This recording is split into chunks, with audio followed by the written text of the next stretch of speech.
file in this, would like, you want someone to like, you would all good? Yes. I'll leave the mic on. You didn't know what to speak about. Just to confirm, you guys can hear me? I don't let you and Jason. Yeah. No. Okay, then Jason can do that. I'm also incoming for next week. Perfect. I can't hear anything, especially on Facebook call. I don't have anything particular to say on this. Well, willful denial is a powerful thing. Maybe one day, then we'll see. I don't know what Lenny does. He's okay. What makes for team? No, I just know him from high school. Oh, okay. Wait, you know Lenny from high school? Yeah? Oh my god. Please tell me. Is Lenny? How old's Lenny changed over years? I want to know. I think he's just become more Lenny. I didn't know that was possible. You love Lenny. Don't get me wrong. Oh, I know, he's great. He's just Lenny. He's Lenny. He does a bit too much. And he like that's the TLDR. He's passionate and stubborn, which is not a bad thing, just passionate and stubborn. Wait, don't we have like 10 motions to vote on that he submitted today? I think about five. Okay, I had an eyeball today. I am leaving here by like 4:30. Please, please don't call for that. Can we like compress the agenda by saying all the motions are submitted by Lenny unless stated otherwise? Fuck.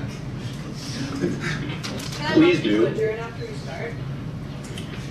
I think. I don't know why. My memory's actually failing me about what. I think that would be ruled out of order. I don't know if it can be. But then you could motion to you could overrule just- the chair. You Have can they ever motion, done you it? can motion to You can overrule the chair. adjourn, and you need 2/3, right? So if 2/3 vote with you, then meeting's adjourned. Yep. Also coffee and tea and donuts, whoever like.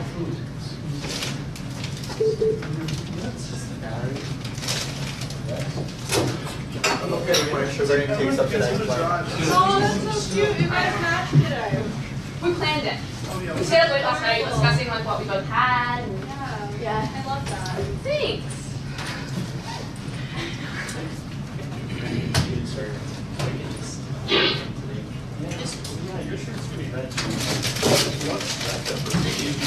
Mary, we actually just left you out. I missed the memo. Yeah, America, don't worry, me too. There was a girl from my high school, she takes a matching picture with her boyfriend every 6 months wearing the same shirt. Yeah, sure. That's gross. See, my partner and my stepdad have the same shirt, so every time I go home, they're like, At least one of these. that's funny though. And I guess one. Yeah. We are trying to pass them around, isn't it? Oh shit. I think America's pizza is not bad. Are all of these roll up the rims? Oh my goodness. Who is it?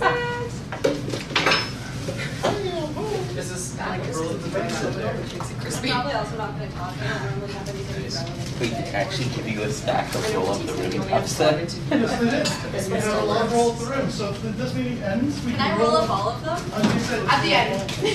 I think you can roll them up, you don't keep the prize. No. Council keeps the prize. I was gonna say the officers on behalf of council.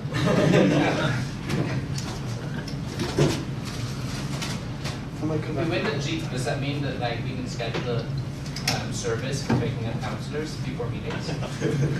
honestly, maybe. Who's gonna pay the fuel? Or insurance. There'll be like a little coin jar on the limit. Another now. Is there anyone if I close this? It's really tough to see. You go, boy. No, Seneca, I like sunlight. Seneca, you're gonna make me depressed. This one's still open. Winter's a hard time with depression, okay? It was planned all along. That's actually. It's personal. I figured, yeah. Elizabeth. I got it. Schedule the dormant time. Hello? 11:59 p.m. Well, An action.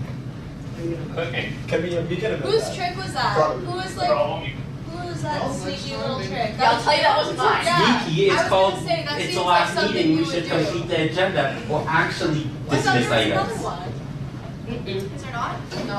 No, all the presidents thought there was another one, so that's news to all of us. Well, it's a nice surprise. It is a nice surprise. There might be another one.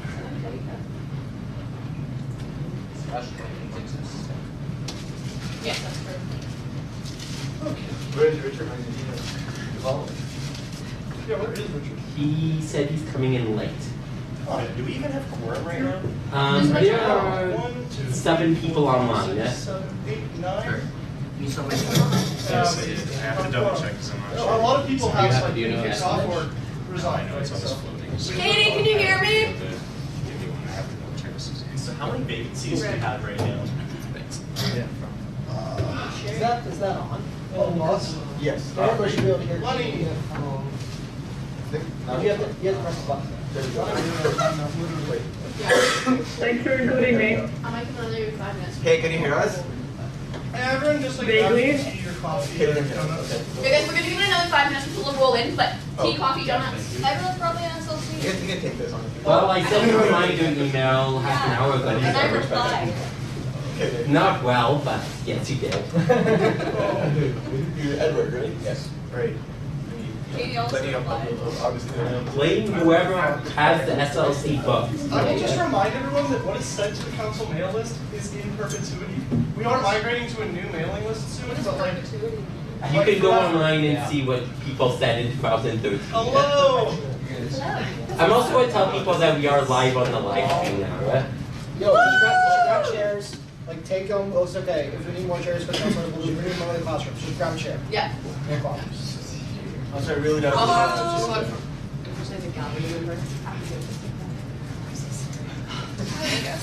Bye. Not for long. It's okay, it's cool. I'm okay, thanks. You got the full perspective. I think you said he was, but. Is this room? Does anyone know? I'm like, Matt I said think he that's was planning to come. Yeah, he was planning to come. Hello. He's coming. Nicholas, what does your shirt say? Says support, not stigma. I replied, it said support the stigma, and I was like, fuck you. That would be a big way to Support the stigma. Yeah. Ron wants to mark this on there. Ron is on the call. I don't think he would make it. But Yeah, we'll go through when we do attendance. Okay.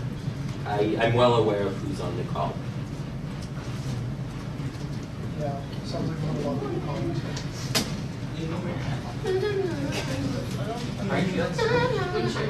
Yeah. Yeah, get there. Suddenly get knocked Yeah, like a week ago, but it's not subsiding that all that well. No. Yeah, definitely. Lenny's hungry. No, I think I got a cold and then just oh, chesty cough. So I was like, go to the doctor. I run a delivery service for our bronchitis. counselors. And I was like, oh, sorry. And here we are. Is it getting better? He's not. The sinus Just infection. like in school, that's what counselors. The cough is really random. That's okay. I said I know that we should. Who was it? You heard? Not anymore. I'm aggressive now. I'm like, it's been too long. It's been Yeah. 2 weeks. Apologies, saying that. You have to show it every meeting forever. I wonder. Nevertheless, I think we'll You still. know that I don't think they said it was the students. Okay, then. Oh. Yeah. Alright, so we're gonna do something like that.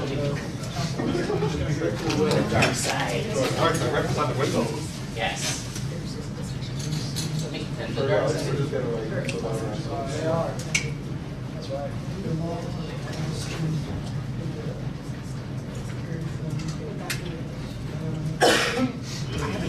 Call her Darth O'Sullivan. Alex Lee, Dion, Jerry, Katie Arnold, Rana, Ramzal, Yuchen, and Yusuf.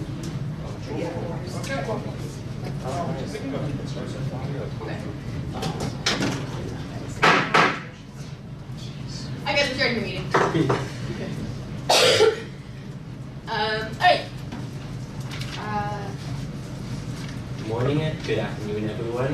We're going to call this meeting to order now. It is now 12:37 p.m. Yes. So we're going first. The territorial acknowledgement. Yes. So just, we're going to take a moment to acknowledge that the University of Waterloo is on traditional territory of the neutral Anishinaabe, and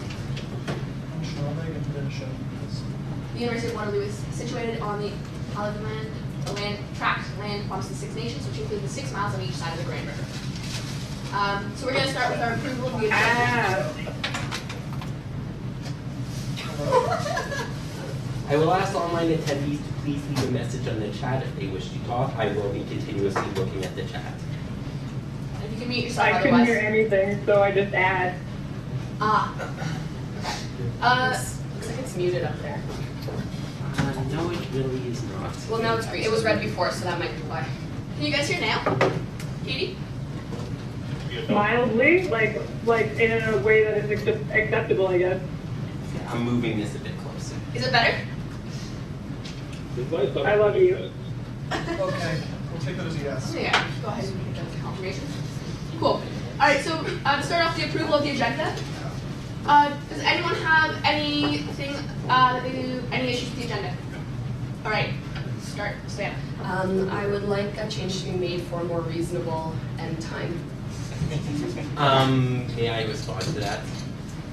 My intention is not that we literally go to this hour. My intention is that if we want stuff to move faster, we actually call question on items, table items, refer items, actually handle items individually instead of just straight up ending the meeting at this specific time. I know we all have class tomorrow and we have to start work at 8:30. I just don't think that saying that it could go until that time is appropriate. So would 10 p.m. or like even something like 9 p.m.? I'd like to propose 4:30. I have a gala to get to, so I'm not gonna sit around here. And if you want somebody else to take minutes, be my guest, but I don't think the word per minute count, anyone in here exceeds me except for maybe Savannah. So, I don't know if she's gonna wanna sit here and take minutes after I leave. 4:30 is perfect. Alright, Second 4:30. okay. So, There's no more discussion? yeah, is there any more discussion on this? Does anyone else have anything they want to say? The 4:30 or do you think? 4:30. I would personally oppose a time that early because I feel like in knowing past meetings, that is going to end up with items not being completed.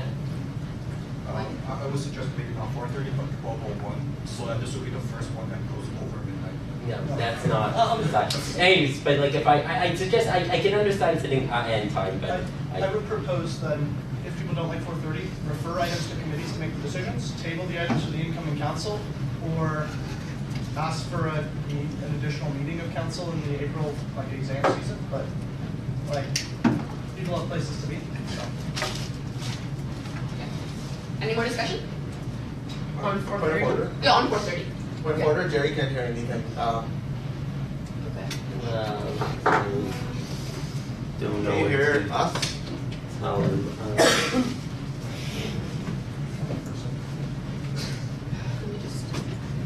Is Jerry? Hello?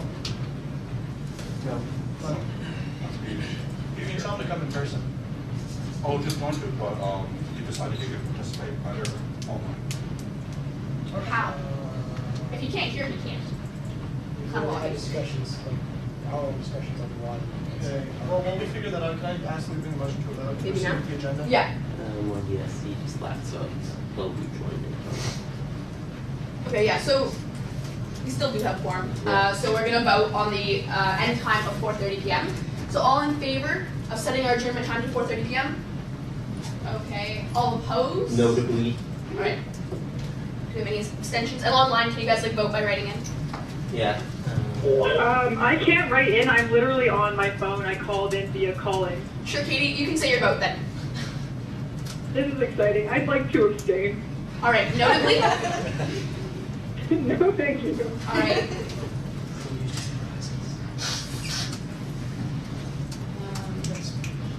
From the people in the room, does it carry? Okay. Alright, so the motion carries. So our adjournment time has been changed to 4:30 p.m. So other things about the agenda. Okay. Did someone else in between have that? Or was it just Lenny? I think it was all adjournment time related. Okay. So Lenny, you have a different thing? Yeah, where's the mailing list? Because in February we set a resolution that it should come back for the March meeting. It's not here. I was just wondering where's the resolution? The proposed corporate policy about mailing list. Was this like the individual mailing lists? There was a proposal for the policy we wrote back in February, presented to PPC, and then the resolution said that PPC should return it by the March meeting as the chair of PPC. Yeah, okay, so that's a question then. Richard is the chair of PPC. Lenny has a question for you. Hello. So back in February, we sent a resolution to PPC about the proposed corporate mailing list, and said that it should come back for the March meeting. I was just wondering where it is. I'll have a look through the minutes.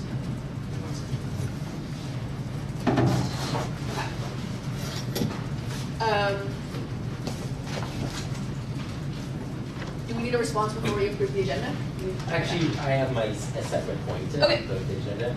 I'd like to withdraw the item that I submitted on task force dissolution. The reason I'm asking it being withdrawn is because the board in its recent meeting has moved to extend the task force's mandate. Okay.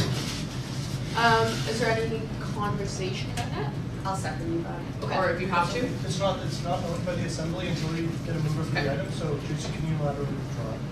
Okay. So that's been removed from the agenda then? Is there anything else about the agenda? Okay. Yeah. I will move the reports to the end, because reports take forever, and I feel like given this is our last meeting of the term, we should probably get to the motions. Okay. Fiona seconded that item. Alright, do we feel like we want any discussion? Alright. So to be clear, we're moving it before new business. Is that what you're agreeable? Is that what you're asking for? Yeah, before new business. Okay. I have a question. Yeah, go for it, Katie. Is that all of the reports or just the, like, council reports? This would be the full set of reports. All reports. Yeah, the whole section? Need, Okay. Alright, so unless we have any more conversation about that, we can vote to move all the whole reports section of our agenda to right before new business. Any more discussion? Okay. So all in favor of moving the report section? All opposed? All abstaining? And online, guys, Katie, you can say your vote out loud, but everyone else, can you type it in? Yeah, I think there's a whole bunch of in favors. Alright, so it carries. big abstain, thanks. Okay. Cool. So that carries. So we are on to, we're okay. Unless there's any other comments about the agenda? Alright, so we can approve the agenda. Okay. So then we can move on to the approval of the minutes. So does anyone have any comments about the minutes that somebody sent out? Yes, Lena. Oh, there was a point about imprint, how said said imprint was not the best source of information. I don't think I actually said that. I said I could understand this. You did say that. I recorded it verbatim and put quotes around it as you said it, just in case you said that. I have the raw minutes if you'd like to confirm that. That must have been Oscar. The live streams are online too if you want to double check. So. Yeah. Alright, does anyone else have any comments about the minutes? Hi. Hi, Matt. You have a comment on the minutes? So much that I did. There were a couple of omissions in the minutes, actually. This is for Katie. No, Katie's not here. She's coming. No, she just didn't want to submit. A couple of pieces within my own section. There was a CTAT, it should be CTAPT. There was a commitment to a list of. Should it be CTAPT. CTAPT? Yeah. The big one I know is that Chief Money asked for a list of abbreviations to be included from Connor's report. I do have. That was included. It was linked. I didn't include the list itself as an attachment. I included it as a link to the CEE website where all of them are explained because it took up like 4 additional pages. I can put it directly in. No, that's fine. And then at the top of page 10, there was somebody asked a question, but there's just a name there. Oh, you know what? Sorry, I use aliases in LaTeX, so just to explain that, it's like rather than write out the name every single time, I put like /Savannah, and then it's Vice President Richardson every time. So I must have forgot to write the alias correctly. I will note that. Thank you very much. Anything else, Matt? Does anyone else have anything about the minutes? Alright. Sorry? Okay. Please mute Actually, wait, yourselves. Bronx out, yeah, what did you want to say? No, Jack, do you have any comments? No, we cannot hear you right now.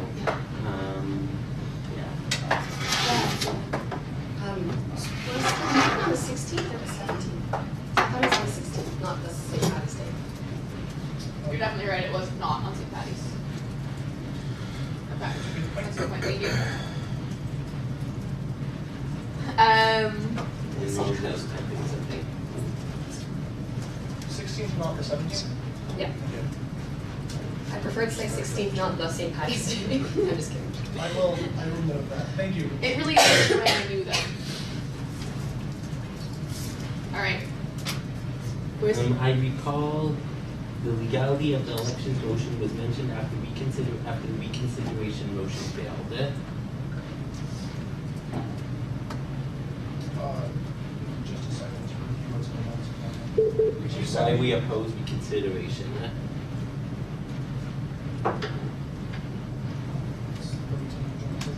Page 25.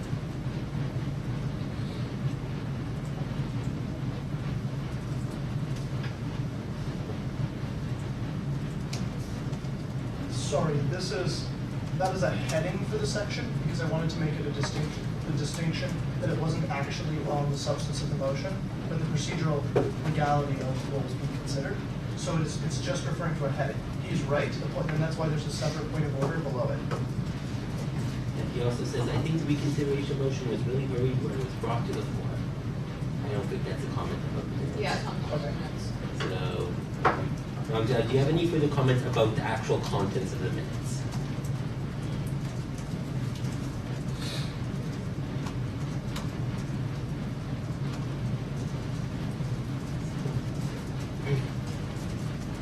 Okay, no, he says no, that was good. Okay. Okay. Are there any other comments about the minutes? Alright. Okay, seeing none. Yeah, I guess we can go to a vote on the minutes. All in favor of approving the minutes? all opposed? All abstaining? Yeah. Alright, you can abstain. Hello, yes, I would like to abstain, thank you. I'm abstaining as well. Alright, Noted. yeah. Yeah, no. Alright, noted or not? No? Noted. Do you want a note to accompany your abstentions? Yes, please. Would you, yes? would you Katie want to Arnold note- does not want any note, I'm sorry, this is very confusing for me. Note the abstention. Yes, I've noted the abstention, but you can put in why if you want. Okay, I don't think they want to. You don't have to. Okay, Cool. but, yeah, Ron Zhao wants a noted abstention. Okay. Cool. Alright, so then items for adoption by consent. So, first off, we have the advocacy policy on Actually, opposition. I think the way we do this is we just ask if people want something. Yeah. Because it's You a just vote. ask if you want any. Yeah. Okay. Yeah, so I ask that the item on motion to allow CLAP to approve race council procedure be moved out of the consent agenda. Okay. Does anyone else have anything? Are we allowed to ask questions about the consent agenda? No, that's. No, you have to do. Slightly. Robert's rules permits explanations if it would change how you consider the item. Yeah, so As there's long as it's not a debate. Oh, this is not, it's just a legit question. So there's a statement about allocations of park system.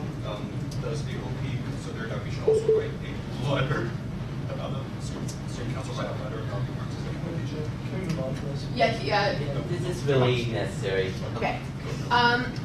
So anyone else want something moved out of consent agenda? Okay, then we will proceed on a vote on the, I think it's 5 items that remain in the consent, is it, what's 4? We can go item by item.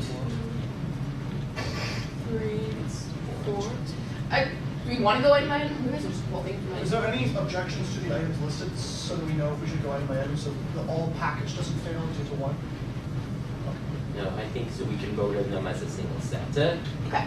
So what we are doing now, guys, is we're voting on approving everything in the consent agenda except for the plaque. raisins, Yeah. So all in favor? Okay. All opposed?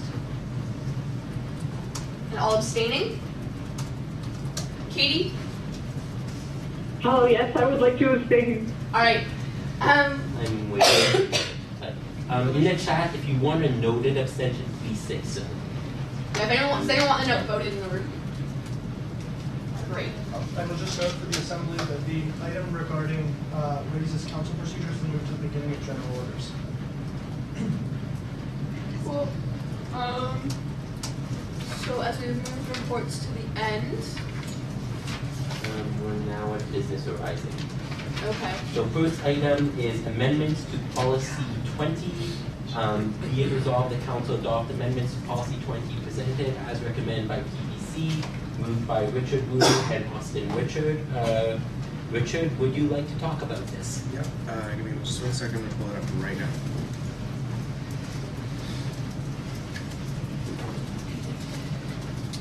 So this is specific. Yeah, let me know if anybody can't hear me. This is specifically with regard to a submission by Councillor Eyre, 10th of February 2019, on the executive's capacity to carry out USA recommendations. And the original included, sorry, 1 second. So before, whereas his suggestion was council needs to approve by 2/3 in order for any executive to action on USA items, essentially what PPC recommends is if council or now EAC has any reservations about it, that they need to vote in 2/3 against action. So the default is that we action on USA recommendations, and we also fleshed out a number of other items in with respect to adding a little bit of detail, adding a little bit of nuance, and covering some edge cases as well. If anybody else in PBC would like to speak to it, that's basically what's Okay. So, Richard, do you want to be mover and then Austin second? Yeah, Yeah? sorry. But then Austin, do you want to speak? Okay. Yeah, so this has undergone some changes since I presented it a while ago. But the main principle behind the initial motion remains in that Feds is the final say over any policies from external organizations, so we can ensure what Feds is advocating for is in the best interest of University of Waterloo students, and I encourage everyone to vote for this amendment. Okay. Savannah? I do have some concerns about this policy, namely, and I guess I'll start with my example and then apply it to this policy specifically. So let's say Students' Council decides that they want to do some advocacy effort, but some of the people don't want to do that advocacy effort, and wait, no, sorry, let me try that again. My example wasn't good. Okay, if you're in a group and the group decides to take an action, how can that one individual in that group then be like, nope, we're not actually going to do that action and just sit off? It seems like it would be like Students' Council if one counselor was like, nope, my constituents don't want me to do that thing that Students' Council agreed to. I just don't know that that's in the spirit of what the whole purpose of a WUSA is, where it's a collaborative, it's a group, and so in my mind it's the same way as if council agreed to have these advocacy efforts, but then let's say someone else, one counselor, the constituencies were like, nope, we're not going to do this. So I just don't know that it makes sense to say, I don't know that it's actually reasonable to say that you can't do something that's decided by the collective of people involved in the organization. Sure. Sounds good. When you're ready. I'll just note a couple things. Unlike the board of directors, if council takes a stance, so if the board of directors takes a stance, directors have to support, cannot act in opposition to that stance. At council, that's not exactly the case. Councilors can continue to represent what their constituents want, even if council does X. If their constituents say, like, council passed a policy that said we detest engineering programs at Waterloo, like, engineering caucus could still say, to hell with that, we don't, and say what they want because we're a governing body versus the board, which is a fiduciary one. Similarly with USA allows like different institutions to have different opinions. And where those opinions conflict, they already let their steering committee members sit out on those decisions or direct things to the president of USA. I think that's the standard practice from what I was already understood from USA's operations. So that home institutions always maintain supremacy in the alliance over the alliance. And it's just that we only lobby on collective goals. And so if Fed says, well, this isn't a collective goal for us because, say, USA took a stance against co-op, Waterloo could say, well, we're a 60% co-op school, there's no way we're going to support that. We don't want the Vice President of Education's time spent lobbying against something that helps Waterloo students. I see that that's something council could do, in which case the rest of USA could still lobby for it, but Feds would direct people about that policy to somebody else, and we would instead say, you know, here's what we've done. Okay. Anything else? Okay, so Jason, Alex, and Matt. So I would just like to say I'm generally in favor of these principles. However, I do wonder with the last clause about preparing a plain English summary of policies if that's really necessary, given, like, I don't think in general the summaries of USEP policies are such obtuse language to start with, so I feel like this is unnecessary work on the part of the marketing department. Okay. Alex? Yeah, I think Seneca brought up a great point. Feds is a part of USA, so Feds can get its interests represented on the provincial and federal level, and if USA isn't doing that in a particular policy, we can still work with them on all the things that does benefit Feds. But our main goal is to promote policy that benefits University of Waterloo students, and if that isn't the same as USA policy, now we have a way to take a step back from that. There's also a very high bar, a 2/3 majority, for us rejecting any USA policy. So I don't see this being used very often, and I don't see this being used flippantly in a way that damages our relationship with USA. Matt. Yeah, I just want to say, looking at how this turned out, I know I raised a lot of concerns at the last meeting around where the onus was with regards to approving policy or disallowing policy. I'm very happy to have seen that changed. Just in the future, I would prefer, if we're discussing stuff like this, to get an explicit invitation to that particular meeting. But no, I'm very happy with how this turned out. Seneca, do you still want to speak?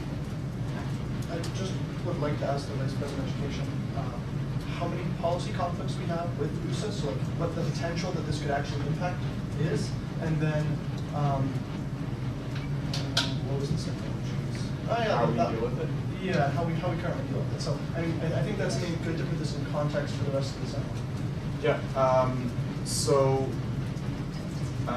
in terms of current policy conflicts, recently the Research and Policy Officer was tasked to go through each of the use of policies and to try and identify any conflicts between their policies and our own. We don't really have, whether in spirit or explicitly, and we don't seem to have many policies that talk about things that land on a provincial level. The biggest conflict in this I actually flagged proactively for the RTO was the use of stance on freedom of expression. So that is the largest one. And with regard to the second question that I kind of suggested for Senator there, sorry, because he referenced it a little earlier, if there is when we're advocating for this, it typically is us going around in a group of 3 steering committee members or other representatives from different student unions to a stakeholder meeting, usually with a single MPP or other stakeholder during a lobby week. And the way that it's kind of structured, kind of an unofficial practice within USA, is if there's something that a particular steering committee member has discomfort on advocating on directly, that you just organize the meeting in such a way that when it comes to talking about that priority, somebody else is doing it.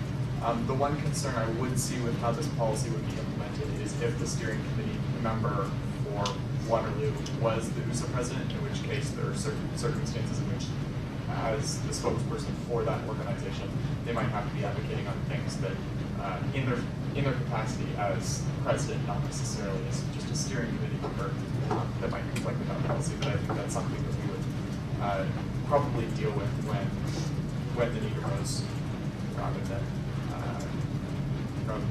by trying to figure out something for this policy. Alright, so I'm going to remind people to be cognizant of time, but Jason, if you want to speak. I'd just like to move to strike the final be it further resolve that clause from this policy. I second. Sure. So do you guys want to talk to it? I think I talked about it earlier. I just don't think like having this like marketing effort to general membership is necessary. Like we don't usually do that for our own policies. I don't think we should do that for some policies. Fair enough. I actually think, okay, sure. So I think there is value to it. I think that sometimes things are surprisingly unclear to a lot of people, and I think it's worth just whatever. I think most of the value comes out of people understanding what's actually happening. I think Seneca and then Matt. Yeah, just speaking against the motion a little bit, I do see the impact that it might have on marketing, but I also note that in the time when Students' Choice Initiative is happening, like, our best method of telling students our value to them is to put out what we actually do for them in real dollars. I had the privilege of reading all 97 pages of the draft copy of the USA panel report this morning that was sent to EAC, or I think it was sent last night, but I reviewed it this morning before council, and I have to say, I was particularly impressed. Excellent work to Matt and the entire committee, but I'd also note that one of the takeaways I had from that was we have to do a much better job convincing students of the advocacy wins we have. I was reading through the table of the things that USA has saved students money on, and if you look at it, like the new OSAP, not the PC version that is now, but the previous new OSAP, I mean, in a year alone, I think a term alone, year alone, one cycle for OSAP, we saved students $581. And then if we looked at anything else on that table, we saved students a tremendous amount of money by having our lobbying asks. And I think we should be marketing that. I think we often spend a lot more time talking about things that are irrelevant to students, when here's like what Feds is actually doing for you, and in the long term. And yeah, it's like you might not be the benefactor of it right now, but I think the value of that is something all students can see because they have that experience. And so I think this couples well with some of the asks from that report, and I think it would be prudent for Matt to speak to that, considering there were recommendations to this effect in the report. I will just speak tentatively to the motion, and I say tentatively because I want to know what people envision, and specifically perhaps Alex or C want in terms of a plain English summary. Each of the use of policies currently has a 2-page brief attached to it that makes things that explains that policy. If we were to do something that was close to that, if it was a 1-pager or somewhere between 1 and 5 pages for each policy, then I would say that this is probably something where we could save marketing a lot of work and just refer your constituents to the briefs. I guess that also raises another question with the motion overall, that this is a long-standing policy, but the be it further resolved statement seems to be a one-time recommendation. So unless we clear up that language that's in it. Yeah, I mean, I think the idea was 2 pages is actually still like a lot of people to read about, you know what I mean? Like, I think a lot of students who now are going to have to choose to pay into this, 2 pages is not something that they're like really consider. I think, yeah. Could you ballpark, and again, I would like to. I like posters and stuff like that. Like, I think it's got to be like really like the things that like graphical, like the things that Seneca often say, that sort of graphic displays of like what's happened, the kind of stuff that you can look at and get in 30 seconds. I don't see that as being plain English summary. Yeah. So if maybe it were to be amended to something like the Vice President of Education will work with the Federation of Students Marketing and Communication Department to communicate USA initiatives or something, you know, so it's a little more broad and it doesn't have to be one specific type of marketing, it can be whatever makes the most sense at that time. Are you moving that? Sure. It's fine. Can you repeat the language then? The Vice President of Education will work with the Marketing and Communications Department or equivalent to determine how to communicate USA initiatives. I don't know, if there's a way to make that sound better, just. Determine effective communication of your initiatives to Yeah. students and membership. Are you seconding, Richard? Alright. Okay, so the motion on the floor then is to amend it, the language to this. If that's, Is that kind of amenable to No, you? I can just drop my motion and then vote. Are you, yeah? Yeah. Okay. Alright, so now the motion on the floor is these changes to it rather than striking the be it resolved altogether, be it further resolved altogether. Okay, does anyone else have anything to say about this amendment? Sorry, ask. So. Anyone have any? Yeah, Matt. Yeah, I would like to hear like what people are envisioning out of this. Alex, something? To respond to Matt, I think Savannah's amendment is great. I think it's closer to what the original intention of this was. But I think what this would look like in practice is just graphics going on social media or posters going up about what Feds does and how it's relevant to students in terms of USA advocacy.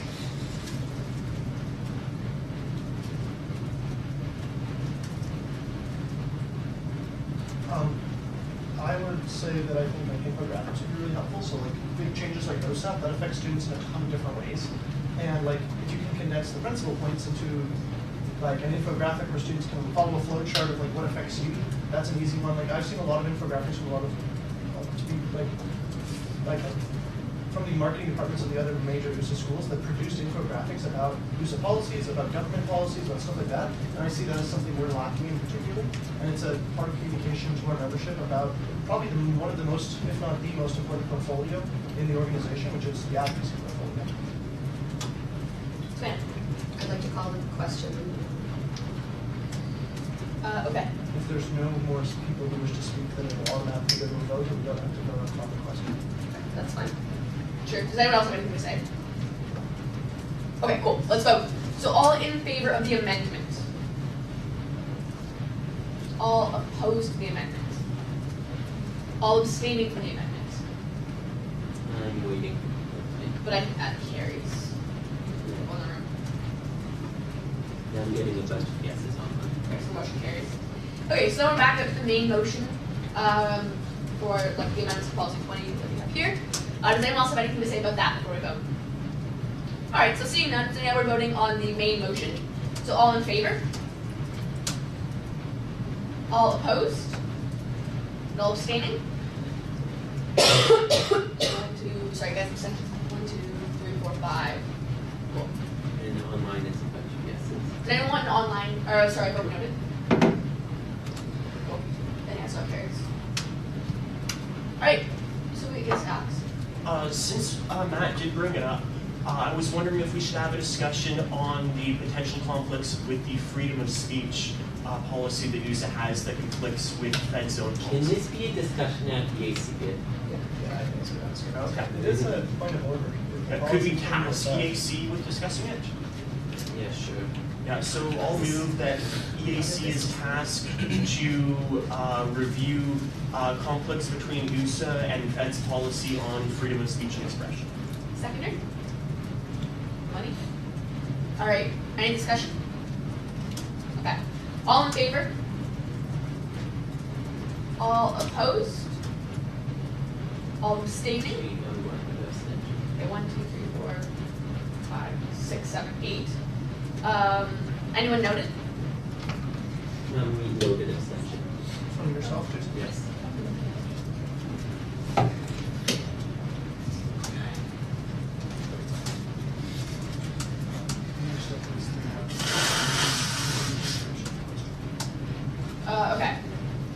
Okay. So next up on the agenda, we have the reconsideration of the secure and protect Fed's election integrity. Okay, so Seneca's moving it. Wait, Ramzal has a point of information. Ramzal, what is your point? I'd like to ask that, given that the by-election ended on the results were released on March 22nd, we can now talk about this in a Yeah, that's what the context, motion and on it hand doesn't is. have to be Yeah, that's why we're at this motion now. We are talking about it now. So just to, if I may quickly. Okay, but it's good for consideration. We don't have to refer it Yes, that somewhere is else correct. for it to be legal under the bylaws, right? Yes, sir. The previous adoption of it couldn't go into effect because we were running a by-election. Reconsidering it allows us to make a decision on it that would be legally enforceable. So we kind of have to reconsider it if we want it to go into effect at all, even though we're not considering running a by-election any longer. Because council motions are delayed things. They come into effect when council decides they come into effect. So. No, I understand that, but I'm saying that it would be legal for us to debate the motion in its current form without saying, hey, it'll kick into effect in a month from now or something, right? Let me confirm right now, Richard, you are not running a by-election or any elections related stuff right now, are you? Not right now. Not for the societies either. That's not under. Societies do have. But that's not under jurisdiction of Fed's That's not under elections. Fed's elections. So we're Well, good. the society presidents serve on Fed's council. But that's not subject to our election procedure. Since those are active. It's your decision. But we're not running any that I don't think we're in conflict. Yes. Okay. Yes, the decision that got made is, yeah, we can actually pass this change now to go into immediate effect. Okay. So, would anyone talk to this? We have to actually reconsider first. Oh, okay. Consider the All right, so we're voting to reconsider, is there any discussion on that? Richard? I'm already going through the elections and referendum procedure. We're not debating the motion, we're debating whether or not we reconsider the question. I understand, Okay. I understand. And in that time, I can include these so that council doesn't necessarily need to have a big discussion, although it's up to whoever the movers are. It's still not about reconsideration. The motion on the table right now is to reconsider the question, so we may re-debate it. Otherwise, the motion's dead. So if you want to reconsider it, this is the opportunity.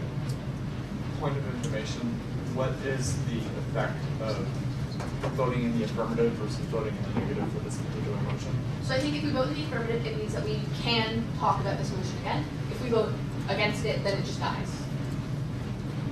Am I correct in saying that?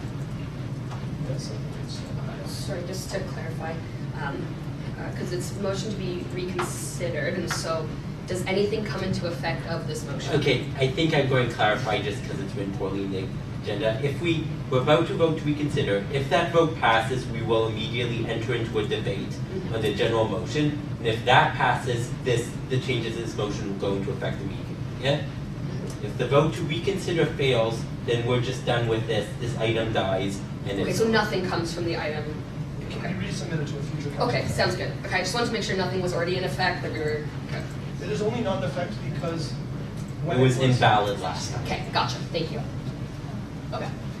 So, is there any other conversation on the vote to reconsider the item? Seeing none, so all in favor? In favor? Okay, all opposed? In favor. So 3 in favor. All opposed? I'm in favor. Alright, so all, start again. All in favor? Lenny, are you still in favor? Yes. Alright, 1, 2, 3, 4, 5. Plus 2 online. Okay. There's more people. All opposed? Also 1, 2, 3, 4. It looks like there's a bunch of people online that say yes, so I think it's going to. Okay. All abstaining? So 1, 2, 3. Does anyone want their vote noted? Okay. Yeah, definitely. There's 4 online that say yes, so yeah, it carries. Okay. So the motion carries. So now we start on a discussion of the motion. So would anyone like to discuss this motion? Yes. I just want to note that I think you do have a mover from when the motion was last made, so that we presumably would be the person to first speak to the motion. Okay. This was last brought forward by. Okay. Alright. So yes. Just want to make a note that this says March 17th as well in this motion, if it can be adjusted to March 16th. Yeah. Rong Zhao has a point of privilege. Rong Zhao, what is your point? Dion just disconnected for that particular vote. We'd like him to connect. The motion carries. Was he going to vote against it? Oh, no, did it go through already? Yeah, it's already carried. So. Yeah, we're now in debate of the Okay, actual yeah. item. And if Dion wants a vote noted, he can let me know later. Yeah. Okay, sounds good. Yeah, but the movers of the motion last time, you guys are able to speak first if you would like to. All right, Yeah, so go for it, Rong Zhao. Rosal. Okay, so I'd just like to mention, since there were a few contentious points about what we wanted to do with this particular motion, I think there's a couple of different ways we could go. We could either refer to this or alternatively. But I'd like to reiterate the fact that for this particular motion, the idea here is to create essentially red lines that candidates should never touch. So if you look at the things that we're actually assigning points, are all of those things are very severe violations, like lying to the ERO or willful misrepresentation, or things like bribery that we apparently don't have any policies against. So what I'd like to say is that regardless of what committee may want to do as part of an overall policy reform, I still think that it will be valuable to have these red lines in place, where it's like these are things that candidates should never engage in. And if someone wants, we could talk more about the point structure of why I designed it like that. I can do that too. Yeah. Sorry, can you mute yourself? The feedback's really bad. Thank you. Alright. Dion or Alex? Would either of you guys like to speak to it? We've reconsidered the question, and we are about to answer the question on secure and protect Fed's elections integrity. As one of the movers, you are entitled to speak today. If you want. Yeah, if you want. Yeah. Ron, just.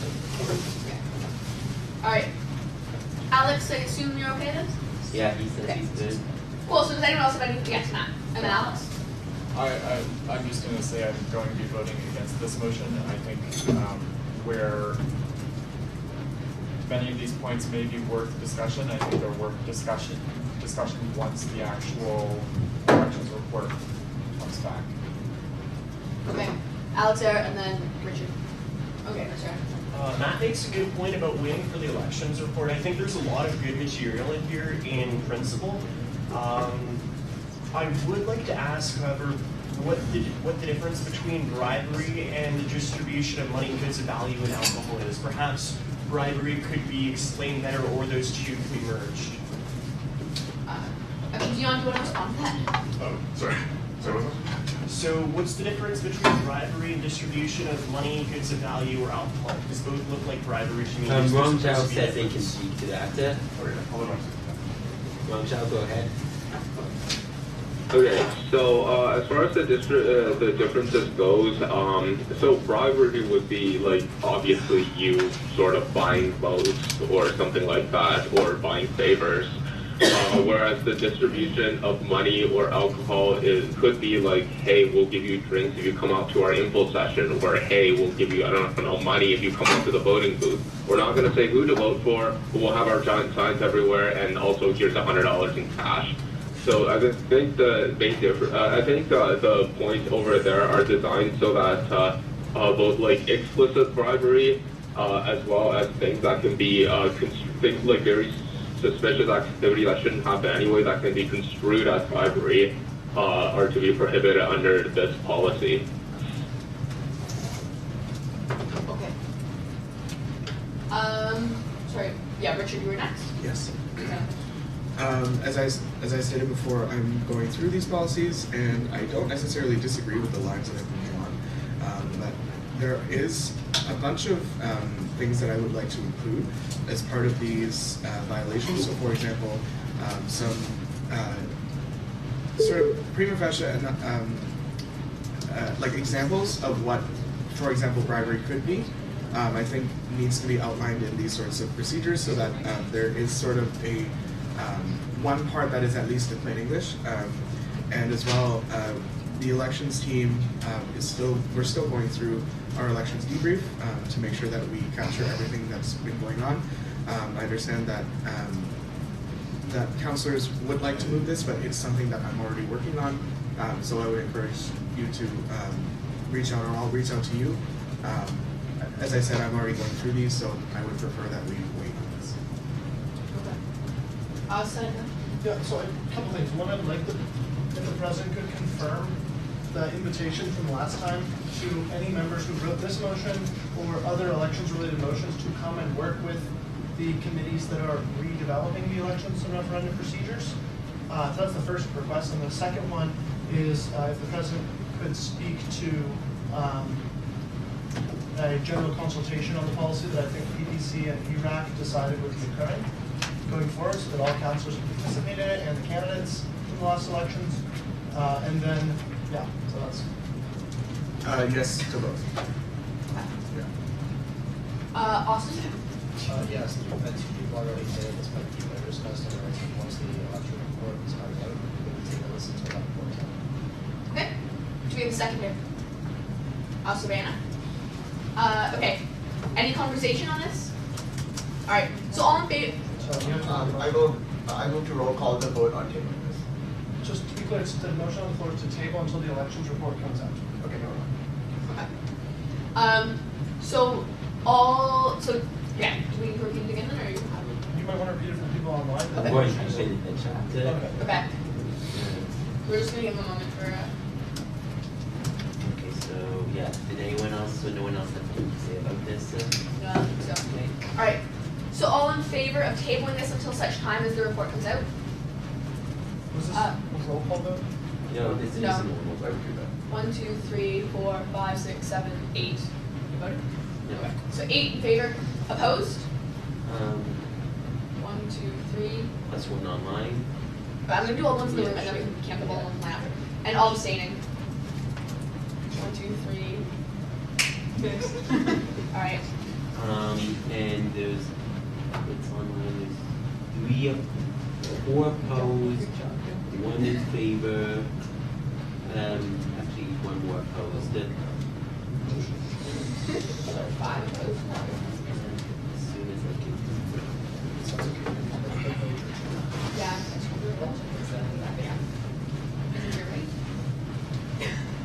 Yeah, there's 5 opposed, and 1 in favor, and 1 abstention. Alright. So 5 opposed online, 1 abstention online, 1 in favor online, so I think that carries. Alright, so it carries to table this until such time as that report is released. Yes. So what's vote count? Sorry? What's total vote count? I think it was 9 in favor? We can please call it quickly. Yeah. Yeah, so in the room, if you voted in favor, can you raise your hand? 1, If 2, you voted in 3, 4, favor, can 5, you please raise your 6, hands? Voted in favor. 8, yeah. So it's 9 in favor, because we had 8 in the room plus 1 online. We had 5 opposed online and 3 opposed in the room. So it's 8, and then we had, I think, like 3 abstaining. 4 abstaining.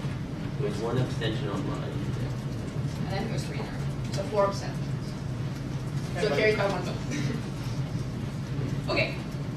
Next item is special meeting for consent debrief, which is a whole bunch of whereas and be it resolved causes. But Austin, we have a secondary. America, secondary. Austin. So, yeah, I'll speak to this quickly, and mostly what I want to get across right now is I'm really disappointed that this wasn't gotten to at the last meeting, because this was a particularly timely item, and I certainly feel at this point that the actions that would have arisen out of this motion had it been approved would have happened probably before this council meeting, and not, if it were approved today, likely during exam time. So, first of all, I just want to express my disappointment that this wasn't brought to the last meeting. I know that there are some who want to make amendments to this, specifically about the method in which we would conduct a meeting like this, particularly changing this from a special meeting council to perhaps an ad hoc committee that is formed of fewer members. I'm completely open to that. And at worst, if this is something that council now feels has gone,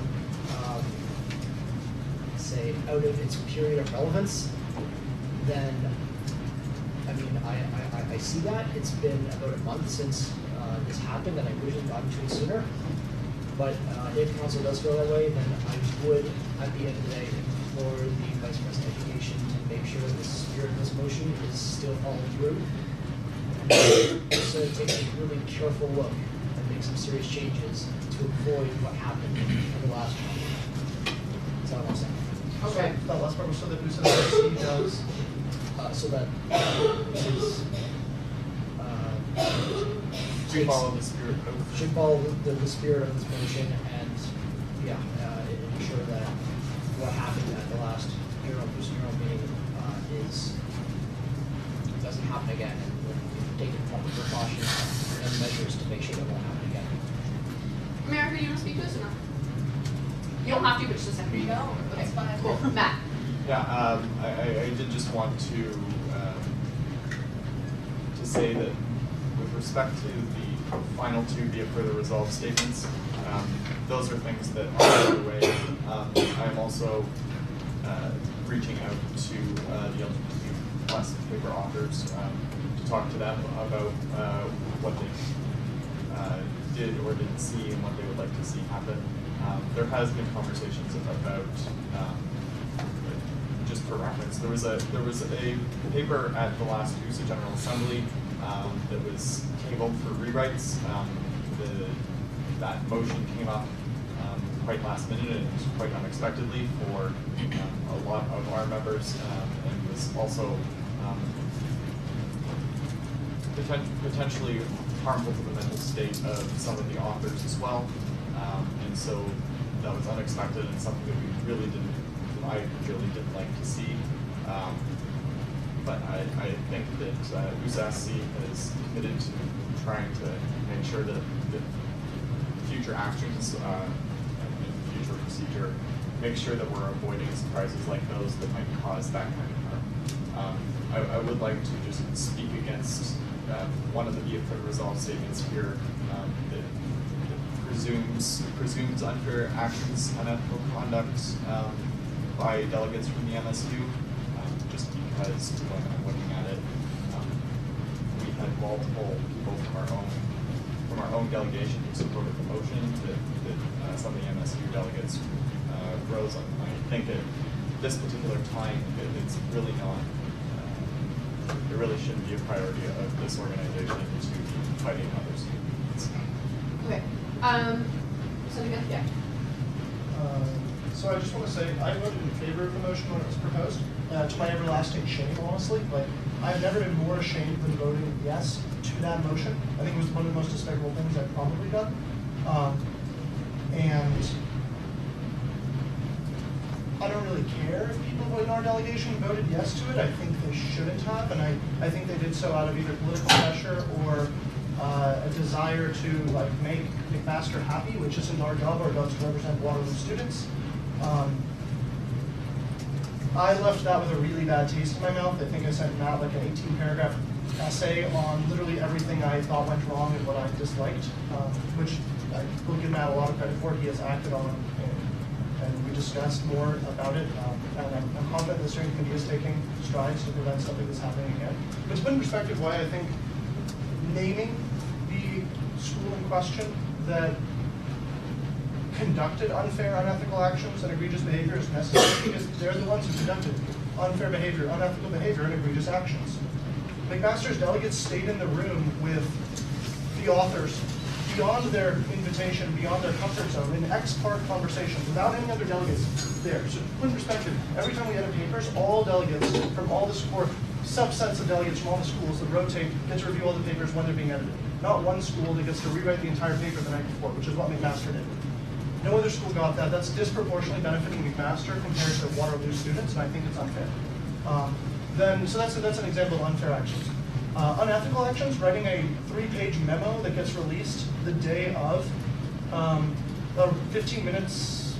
No, it's like we had a 15-minute recess, then they released this memo. They stood up, said they released this memo that was 3 pages long, and then 5 minutes later we were voting on an amendment that we had barely gotten a chance to read, and then in that memo it informed us that they had completely revamped the paper. So part of the reason I supported the motion was because I couldn't, in good faith, vote for a paper that had been completely rewritten from what it was the day before by a team of people that weren't the delegates from all the schools that had been reviewing it for 3 days.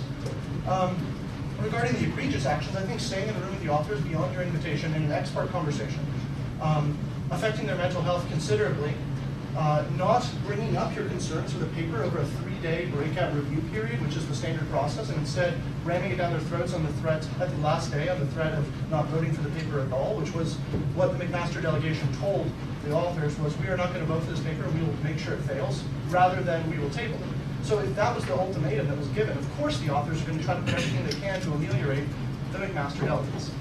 So I see very little reason we shouldn't name McMaster as the school that conducted the egregious, the unfair, and the ethical actions. Their delegation, with the exception of their steering committee member, their delegation is disgusting. I have the utmost respect for their Vice President of Education, Stephanie Bertolo. She represented her school adequately. Her job is to represent her delegation, and she did just that. It's not her fault that her delegation was completely unethical and unfair, especially to the mental health of the paper authors. All right, Dion? Yep. So I'd like to amend the motion to strike be resolved, special meeting council will be held, strike that clause, and then amend it to say, be resolved, council tasks EAC to conduct a new meeting. So you move to strike, sorry? Strike the first, be resolved, that the special meeting council will be held to conduct a briefing, and amend it to read, be resolved, and council tasks EAC to conduct a Austin, any chance that's fun? I do believe so. I just do question, is EAC the best path? I would move that up to question for council. Other than the actual body to which this was sent, I obviously said before that I do find that kind of motion friendly. Okay, does everyone else know the kind of motion? Yeah, does anyone object to it? Like, does anyone find this not friendly, I guess is what I'm asking. Okay. So then The motion has been amended to now say it in the AC. okay. Sorry, was the entire clause stricken or was? Yes, it was stricken and replaced with, instead of having a council meeting, we're gonna have it for PAC. Was the timeline also stricken? I don't know. I think that was what was agreed to. I mean, I guess so, yes. So what I have in the minutes is that the entire motion was struck and replaced with be it resolved that council tasked EAC to conduct this review. So we could probably add on, Sorry? Is it the entire motion or that clause? this clause Okay. is what we, Yeah. yeah. Yeah, just only that clause. If someone would like to move a timeline, or whatever, like amend a timeline, amend to add a timeline. But if not, that's cool too. This is where my issue came in, is that if this was taken up when it should have been, roughly 2 weeks ago, then it might have been done within the past 2 weeks. And it wasn't, but so there's no point in. I'd just like to make a point as officer, just so people know, although I guess it's a bit late to be saying this at the end of the year, but under bylaws and procedure, a special meeting can be called, it used to be by a majority of councillors, under the new bylaws, it's now a third of councillors can call for a special meeting to occur, so you don't actually need a motion at a meeting of council to call a special meeting, just for future reference. Just a note, 2 on that. 1, that effect that doesn't come into force until May 1st of this year. 2 is that if council calls for a special meeting, then there will be a special meeting, or is it 50% plus 1, then the onus is on the speaker to call a special meeting at the time, so just to clarify. Yes, Savannah? Knowing that Austin's concerns is about the timeliness of this, I'm wondering if Matt could recommend a timeline that is appropriate. To me, that depends on the willingness of people to come out to PAC and whether there is going to be people who are going to be able to attend PAC in April. Otherwise, it'll be very interesting when I know a decently large contingent of the relevant people may be graduating or departing, but it could also be conducted in May. If the intent is to go along the original spirit, then the next council meeting would presumably be in May, and we can attempt to go for that, but we won't have EAC constituted once April 30th ends, so it would probably have to be before the end of the month.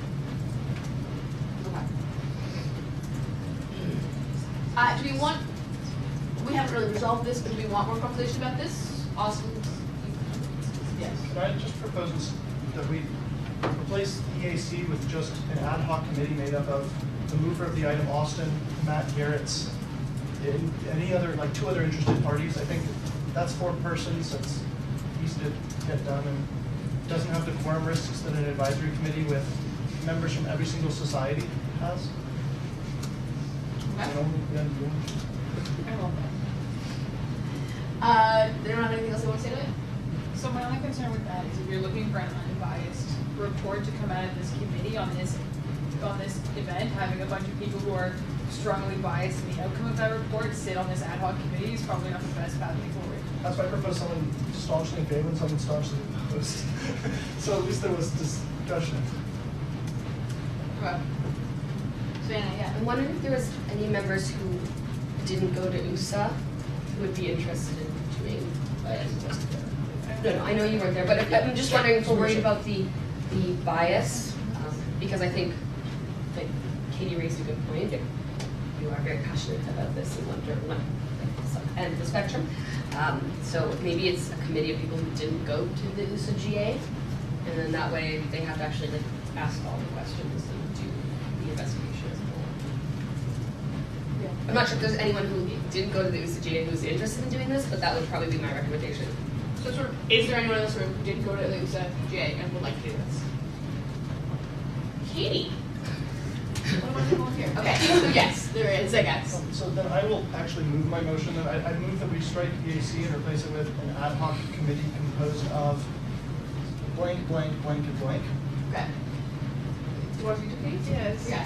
So to directly respond to my previous remarks about bias, I'm definitely not unbiased in this situation. That doesn't mean anything. Okay. Do we have a seconder to second his motion though? I'll second. All right. Alex is seconding. So I guess we're voting on the motion, then we'll vote to fill the seats. Is that- We need to vote to amend the. Let's, yeah, Sure. so the motion is to amend it with an ad hoc committee of blanks. Okay. So can I just see that as friendly? The whole room has to take this friendly. Who seconded it? Alex seconded it. Is this unfriendly to anyone in the room? Is there anyone who objects? Matt, are you indicating? You object? All right, cool. So then we bring it to a vote. So all in favor of having this amendment to the motion? And the amendment is The amendment blank, is blank, blank will do the thing. instead of that EAC. So sorry, hands high. 1, 2, 3. What am I voting for? The amendment to the motion of the not. 1, 2, 3, 4, 5, 6, 7, 8. All opposed. 1, 2, 3, 4. And all abstaining. 1. Is there anyone who wants to vote noted?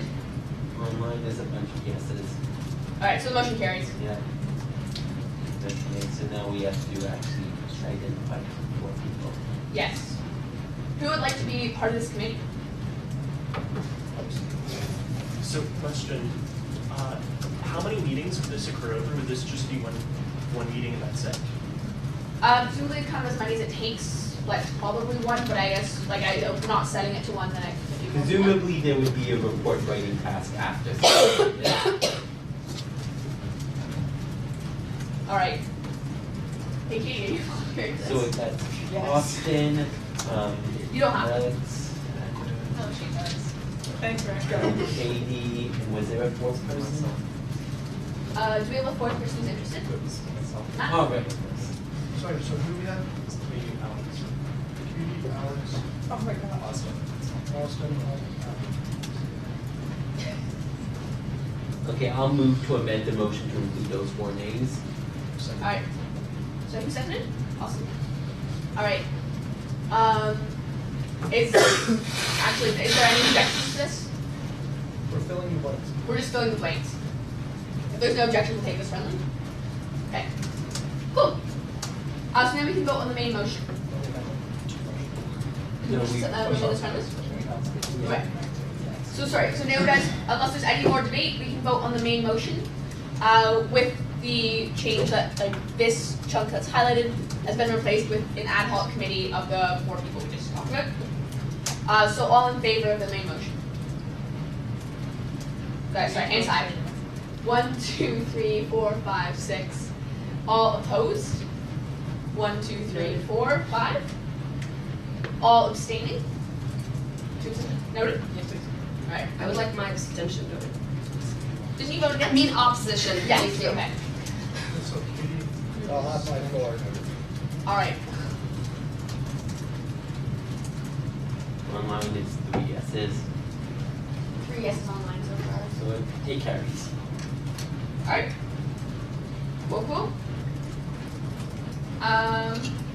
So now we have entered general order, so I believe we're now at the raised class motion, since that got moved to the start of general order. Okay. So I'm gonna scroll up to this on this. Okay. So it's been brought forward by Savannah, so moving seconder. All right. So, I don't remember what it was, but I think in the fall term, I made changes to the MATES council procedure. And councillors wanted me to make sure that when the raised council procedure came to be, that it would require any changes retroactively. And then I'm gonna be completely honest, it fell off my radar to come up with the raised council procedure. Knowing that RAISE is now established, it's had almost a full term of being completely launched, not just a soft launch, and it's doing really well, and it's just been awesome. I could gush all day. I really would like to make sure that there's a formalized council procedure. I also want to be respectful of counselors going into exam period, and so knowing that CLAC was delegated authority to kind of do everything related to the bringing the Raise to life, which included like finalizing the name, looking over logos, et cetera, I was really hoping that CLAC could be given the authority to just finalize the council procedure as well, knowing that they have been involved in the entire process of bringing this service to life. So that's why I put this on the agenda. And CLAC meets tomorrow, by the way, so. I generally understand the idea of having CLAC do this one step. However, I am wary in general of offsetting powers to past procedure. So what I would personally suggest is that CLAC writes this procedure and then it just goes up for a simple approval at presumably the May council meeting. Yeah, I'm just wondering why that would be an unacceptable option. I don't necessarily think it's unacceptable. I just thought that this was an option for us to get it approved. That's all. Is there anyone else you would like to say? So can I just propose that since COPS has the power to approve procedure changes, that we refer this to COPS and they can ratify it real quick? Starting May 1st. Yeah, but any item referred can be given, gives authority to make a decision, so. But I feel like that's the same as referring this Yeah, to CLAC. COPS is well placed to represent all of council. I don't know, whatever do you think is more appropriate? I didn't move the motion, so. I personally think if we're going to refer it to a committee, it should be referred to CLAC. Okay. So if councilors don't want it referred to CLAC for this final authority, then I'll just see that Amanda puts it on the agenda for the May council meeting. But I'll kind of leave that ball in your court to decide. Yeah? Yeah, I agree with that here. I think CLAC is the right body for this. Council does too many things and things go way too long, so I think we should see CLAC as well. Yes, Kate. Is it worth having these procedures come back to council? Because we're delegating the authority to them to approve them and then live their life and be a happy procedure off in some distant land that's not council. But is it worth having them come back to council so that we see them? Ratified by council? Yes. Clear in my, anytime procedure gets changed, it has to be reported to the secretary who makes the changes to the procedure. And in my secretary's report, if procedures get changed that were not changed in council, I notify council of that in my report. I won't be secretary then, but I will be providing a secretary's report to the incoming council so that they are aware of what has been changed since the last council meeting. And just to be clear, it's similar to every other service procedure, which just breaks down what they do into very 3 key component parts. So it's. We've already approved those parts. That was yeah, we've already approved them in general. We're just figuring out the wording. Okay, so Katie and then Jason. This is a formal request that when these are finalized, they get sent to me. Okay. So whether that be they come back to council or they go out to the council mailing list, I just wanted to know. Okay. I will send out the finalized procedures once I receive them. I move that this item be amended to say at the end, subject to ratification by council at its next regular meeting. Yeah. Do we just wait? We have a second. Second. All right. Cool. All right. Do you guys want to talk to it? I think I think this is going to be a trivial thing that they can pass. I really just like to see the council ratifying it afterwards. Okay. It's not about the specific matter. If it's trivial, is that a good use of council's time? That's all I'm going to My say. assumption is it will be a quick.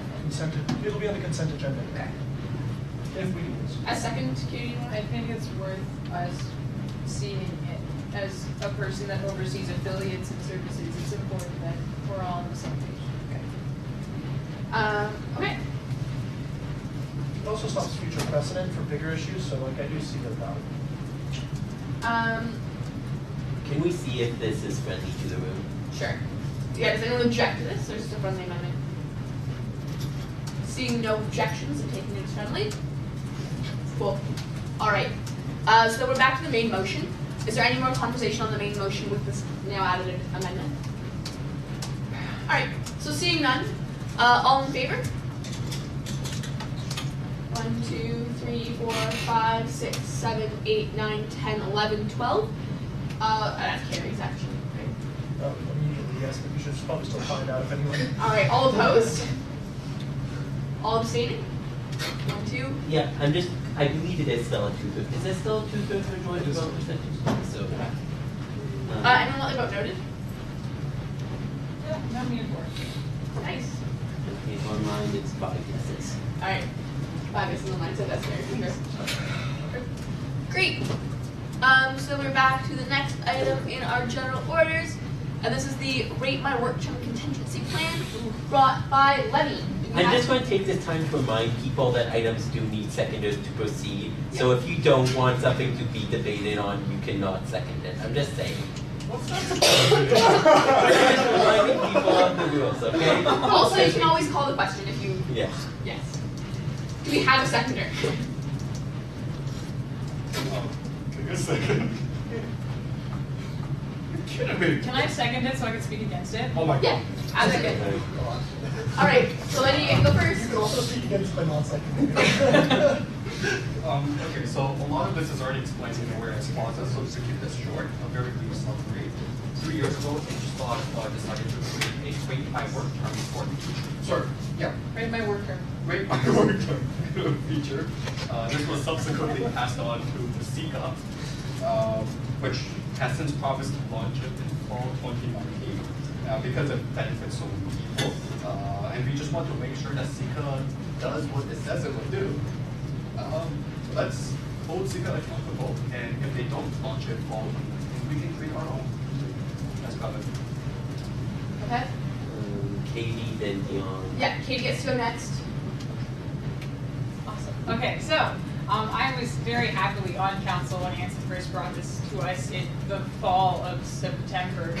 The fall of 2015, sorry. And so Anson wanted to roll out a Rate Your Work Term tool for engineering students. She thought it would be a good idea because work terms for engineering students particularly can be very in-depth work, or like CAD Monkey or Excel Monkey for 4 months. And so she thought it would be a good tool for engineering students. We've been talking to SICA this entire time about how they're going to be rolling out this tool. Part of the reason why it hasn't been rolled out yet is because you can't have anonymous results if a co-op employer only hires 1 person per year. Like if they only hire in the summer term and they hire 1 person per year and you only have 2 students and one of them was really good and one of them was really bad, you know what the work term results were for the, it's impossible to sort of anonymize that data.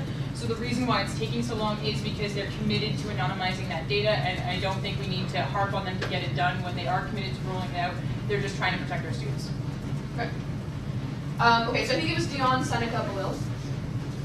Yep, so from various meetings at Co-op Education Council and Co-op Students Council, I'm sure test to, SIGA has committed to moving this in by fall. It's just depending on work from the developer to finish work in spring, so it's ready for the fall term. The federal Katie said, yes, a lot is being anonymized.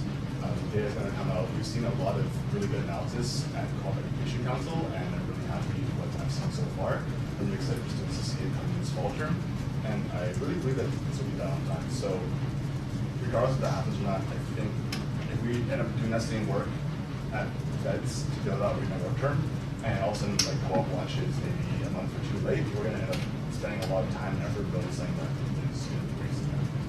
Okay. Seneca. Sorry.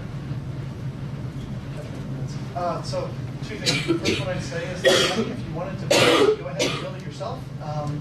Considering students can opt out of our fee come fall, I will also say that I think it's going to be particularly detrimental to have to waste not only staff time and energy on this, but also, and therefore money, but also direct funds for hosting a website, serving a website, dealing with back end of a website. So the second one is SIGA's doing it. They have data on it. They have been reporting to Co-op Students Council, which you sit on, and CBC about what this data looks like, what the numbers look like in the terms of reporting for this. But that's not like the actual ratings are not out because, like Katie said, if you have an employer that hires 1 person per term, you need like one person per year. You need like 5 years or 6 years to like get enough data that you couldn't immediately identify the person. And you're still able to identify them arm's length, but like I think the arm's length is where Co-op is willing to make the trade-off so students have the information. So I speak against the motion and encourage council to vote against it. Yep. So most of my points have already been covered, but I will also add that like if you are really impatient about getting something like this up, interncompass.io was built by software engineering students and already has hundreds of Co-op reviews on it. I use it too. Feel free to add more. What website was that, sorry? Interncompass.io. Okay, I'm gonna say Matt, and then you're lending your time to Connor. Okay, go for it, Connor. Yeah, it sounds like a lot of the points have already been brought up, but I just wanted to kind of give the perspective. When I saw this on the agenda, I did reach out to Co-op about it to get kind of an update on where they are. Fall was, they did say that fall was a target, and at this point, I can tell you it's not going to be ready for the fall. It's looking more like winter 2020 at this point. But my recommendation to council would still be that I think just another term of patience would probably best suit us in this situation. Co-op has a data analytics team of multiple full-time staff members. They're working with IST and the Waterloo Works vendor on this as well. We would not, I don't believe we'd have the capacity, the personnel or financial capacity to do this. And it also, they've been now collecting data for this is I think 8 terms, and as the point on making sure that individual students will not be able to be identified, it would still be then like 3 years down the road before we could even start providing data back. So they are committed to getting it done. There's a lot of data that has to be collected. So the target is winter 2020, and I think we should just wait for that. Would be my recommendation. I'd like to call the question.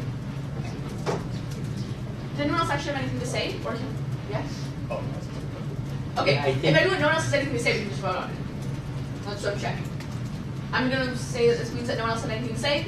So all in favor of the motion? Hands high if you're in favor. Sorry. Okay, all opposed? Oh, Let's start again. All in favor? I was working my nose. 1. All right. All opposed? 1, 2, 3, 4, 5, 6, 7, 8, 9, 10, 11, 12, 13. All abstaining. Online, there's like 3 in favor, 1 opposed. All right. The So the motion does not fails carry. it. Cool. Can I have my vote noted? Sure. No. Does anyone else want their vote noted? All right.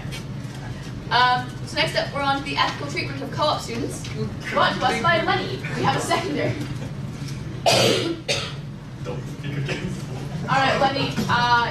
You get to start. Okay, so if the previous one didn't pass, I don't have much hope for this one. But, I'm noting that. so contrary to popular belief, I don't need the co-op office. I appreciate a lot of the work they do, such as onboarding new companies, building employer relationships. That's about it. And many of us here have gained a lot from the co-op program, whether that be internships or other kind of materials. So this is not hate against co-op office. This is hate against abuse of power, sweeping problems under the rug without actually trying to solve them, and repeated instances of unethical behavior by sometimes the same co-op advisors. And in fact, we want to hold the co-op office. We want to work with them to improve.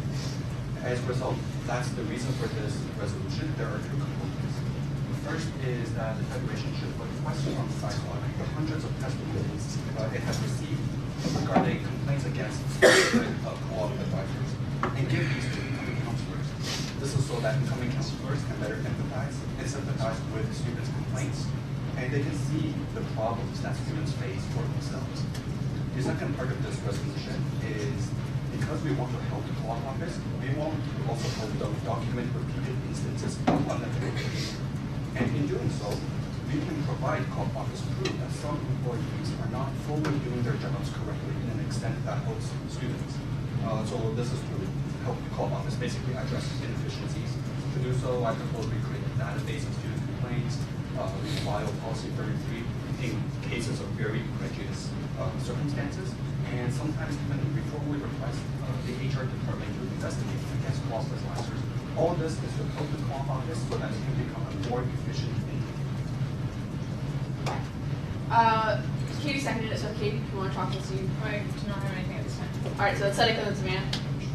So the first thing I say is, as one of the people on the ISOC board of directors when we censured CECA, who helped develop and redact the survey data that we received, a lot of it being very lewd commentary. Unredacted test, the raw testimonies will not be handed to you, likely by SciSoc ever. I don't know if they still have that. I do on my computer. But the raw data probably won't. The redacted one, maybe, because we filtered out all the extremely vile things people said about co-op advisors, naming them specifically, redacted the names, things like that.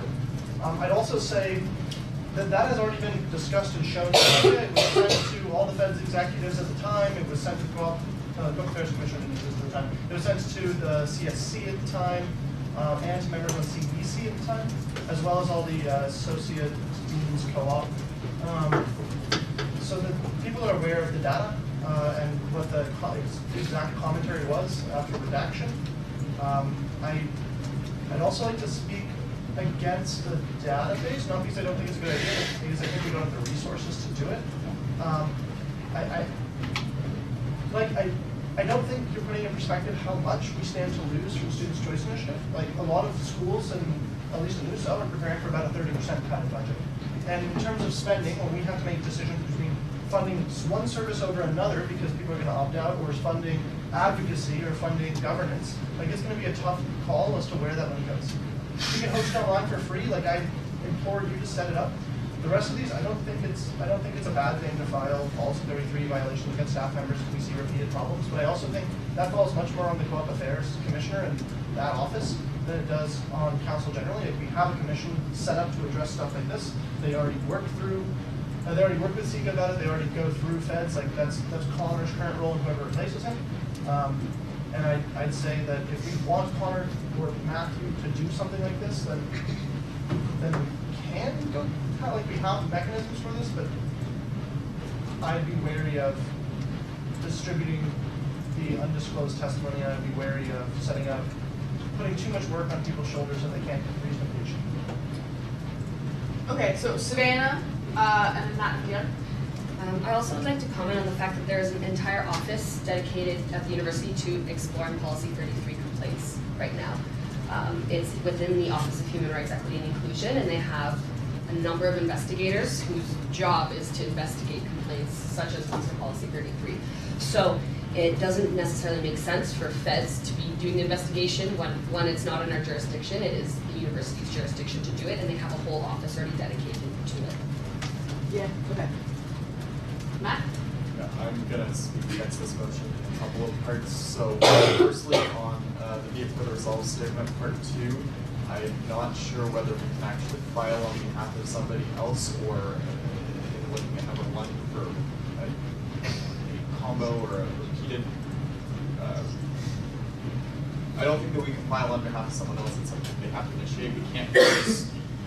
I'm not in favor of forcing students to go to hearings to testify against co-op advisors if they don't want to do that. Then, kind of secondly, we already have a co-op policy. I believe that is past council. Yeah, I have to double check. That states that the priority of the Federation of Students is to improve the quality of co-op advising, and it is something that we've already committed to. And thirdly, the CE is beginning its co-op experience review, student experience review, which will give ample opportunity for students to be providing feedback on advising more generally over the next number of months. So I think that there's already many things at play that are going to be trying to increase the quality of co-op advising, and I'm not sure that a database is going to be the best use of our time. Tiana, I think you're next. Yeah, so I wanted to speak to Dr. Carbon at Co-op Students Council last week. So in 2019, Co-op said that they were focusing on improving student advisory experience. Yeah, so in 2019, Co-op emphasized that they'd be focusing on improving student advisory experience. So I asked to see what they're doing with that. One thing that I was mentioning was like, hey, we have a great work term, we have something like Rate My Student Advisor, and their response to that was that that wasn't something that was in the works at the moment, but that in the student co-op experience survey, which is sent out to all co-op students, that's something that can or should be added to the system. Another thing that they were considering was adding a ombudsman for the co-op office, or an easier way to contact managers and supervisors, to which I was heavily supportive. So to people that are on co-op students council or to PTAs, if you'll come in next term, that's something that we're going to definitely keep pushing forward on. One thing that they did mention was that some supervisors are on I won't say like what they're doing now, but it's similar to like a like development or performance plans, so they're working on improving their performance. Richard, did you want to speak? So I thought I saw your hand, but. Yes, so, no, you know what, no, Okay, Kate. In the words of Benjamin Beelan, I don't believe that requesting a database of core student advisors will solve the problem, as it will just further divide co-op students and their advisors, and filing a petition grievance also exists, and this is just a weird third option. Alright, does anyone else have anything to say about this? Sherwin? A weird third option still better than having no third option. And to directly address the database issue, I think if you have a competent IT staff capable of genuinely reviewing the database, is very simple. If the IT staff is incompetent, they will get over resources. So I will note that the second resolution, there's the word if. So if we think the co-op office is now making adequate changes, then we take the next steps. So this doesn't say the moment we have a problem, we start taking down people's names. It's if co-op itself is unable to address these issues. So this is a contingency plan. It's not a right away the first step we take. Okay, Senator? So I'd be happy if we could get a confirmation letter sent to council from CSC or from the co-op office itself that said, hey, we're looking into getting an ombudsperson in the office. Hey, we're looking to add a rate my advisor feature to our annual terminally, whatever co-op survey, things like that. Because it sounds like they are trying to address it. It sounds like, as you sit on CSC too, you've already heard that they're trying to address this. Because there's no way Dion heard it and you didn't. So.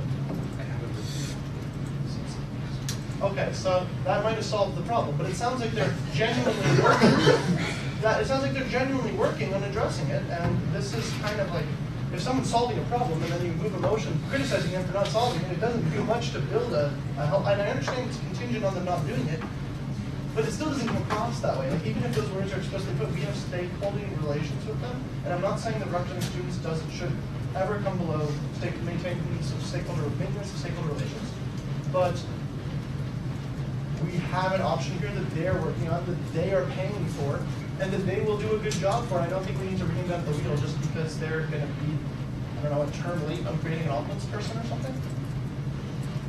Matt, Alex, Savannah. I'd like to call the prosecutor. Ooh, second. All right. So, all in favor of calling the question? Cool. Oh, yeah, all opposed. All abstaining. Oh, wait, I voted for the wrong thing. It's okay. It carries no matter what. It really doesn't matter. Vic, do you want to get voted? Yes. Does anyone else want their vote noted? You want a noted potential on it? She wanted to note it against. I did. Okay, good. Okay, so now we're going to vote on the main motion. So are you okay? Oh yeah, I'm good. I'm just gonna cough a lot. That's okay, just as long as it's like alive. Alright, so all in favor of this main motion? Levy. No, sorry. Okay. 1. All opposed to the main motion? 1, 2, 3, 4, 5, 6, 7, 8, 9, 10, 11, 12. Can I be noted, please? Yes. Anyone else want their vote noted? Yeah. Alright, so Lenny's anyone, so abstentions, I said yes. All abstaining? Noted or not? Okay. Online exam, yes, no, okay, motion fails. Yeah, the motion fails. Great. So we are now on to the motion to temporarily suspend the procedure. So just note, this requires a 2/3 vote. This was brought forward by Savannah. Do we have a seconder? Matt. Okay, so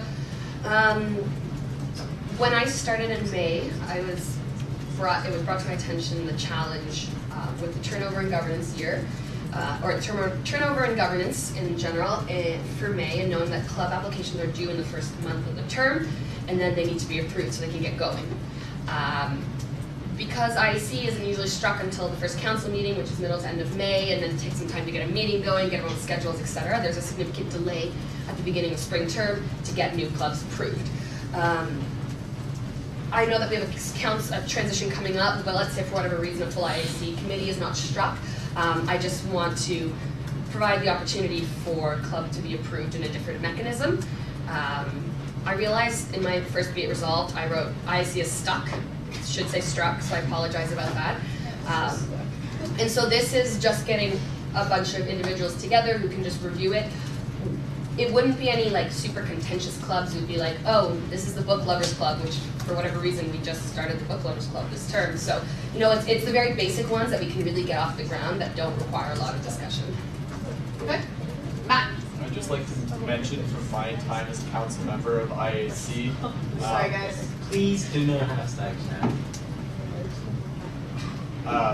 that IAC has very clear and consistent principles, and the club's manager is good at applying them. And I don't think there was really a point during my time on IAC where any member of IAC was disagreeing with the assessment of the club's manager. I think everybody was on the same page, so I don't think that this is an unnecessary abdication of responsibility on the part of council, especially if contentious clubs are going to be held for IAC. Okay, Alex. Yeah, being on IAC myself last year, and seeing how much work it is to approve many of these clubs, I think this is a good idea so we can get these clubs off the ground. But yeah, I just would ask that any contentious issues are sorted out by the selected IAC members, which hopefully there won't be any contentious issues, but just in case. So Savannah then Austin. And I also want to point out that I will be working with Amanda to see if we can come up with a solution or potential change to procedure to ensure that we don't have a gap, and that's the Be It for the result in there. So just to touch on that a little bit as well. Okay. Austin, Seneca, Katie. Yeah, I think you just touched on what I might have just touched on as well. I think this is reasonable, but I also think this seems like something that could happen annually as a problem. Yeah, exactly. So, yeah, obviously the question is, what are we looking to also solve that problem? That's like a technical issue. There likely will have to be a solution in place for a long-term solution, but I figured for the short term, this would be a good start, and then if we see it being a good option, we can bring that forward. But I think the idea would be to come up with a couple of proposals, bring them to IAC to decide which makes the most sense, then bring them to council for discussion.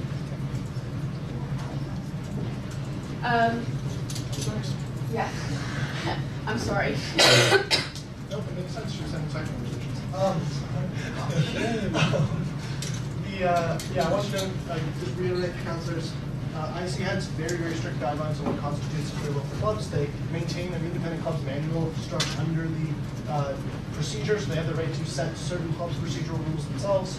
I am fine with what's listed here as long as when it says the executive, is that the relevant executive? So your role, or what is that? Or is that the executive committee as a whole? We were going to say executive committee just so there's more folks on the committee, because right now IAC is 4 more people, I want to say, plus myself and the clubs manager, but the clubs manager doesn't vote right now, so 5. So this would kind of be closer to that number. But if we don't want the whole executive committee, that's fine as well. I'm flexible. I think it's fine. Katie. So I have 2 questions now. I had one before, and so give me another question, and then having my opportunity to speak after you. So, my first question was going to be, what defines a contentious club? Like, if it's the bullying club, is that a contentious club? Follow up to that question, this document that I now have learned exists through Seneca speaking slightly before me, is that going to be provided to these members for their decision making? So these members, there are 6 full-time staff of the Federation who are involved in, like 2 of which are involved in the clubs who have it. The clubs assistant receives training about clubs, which includes the club stuff.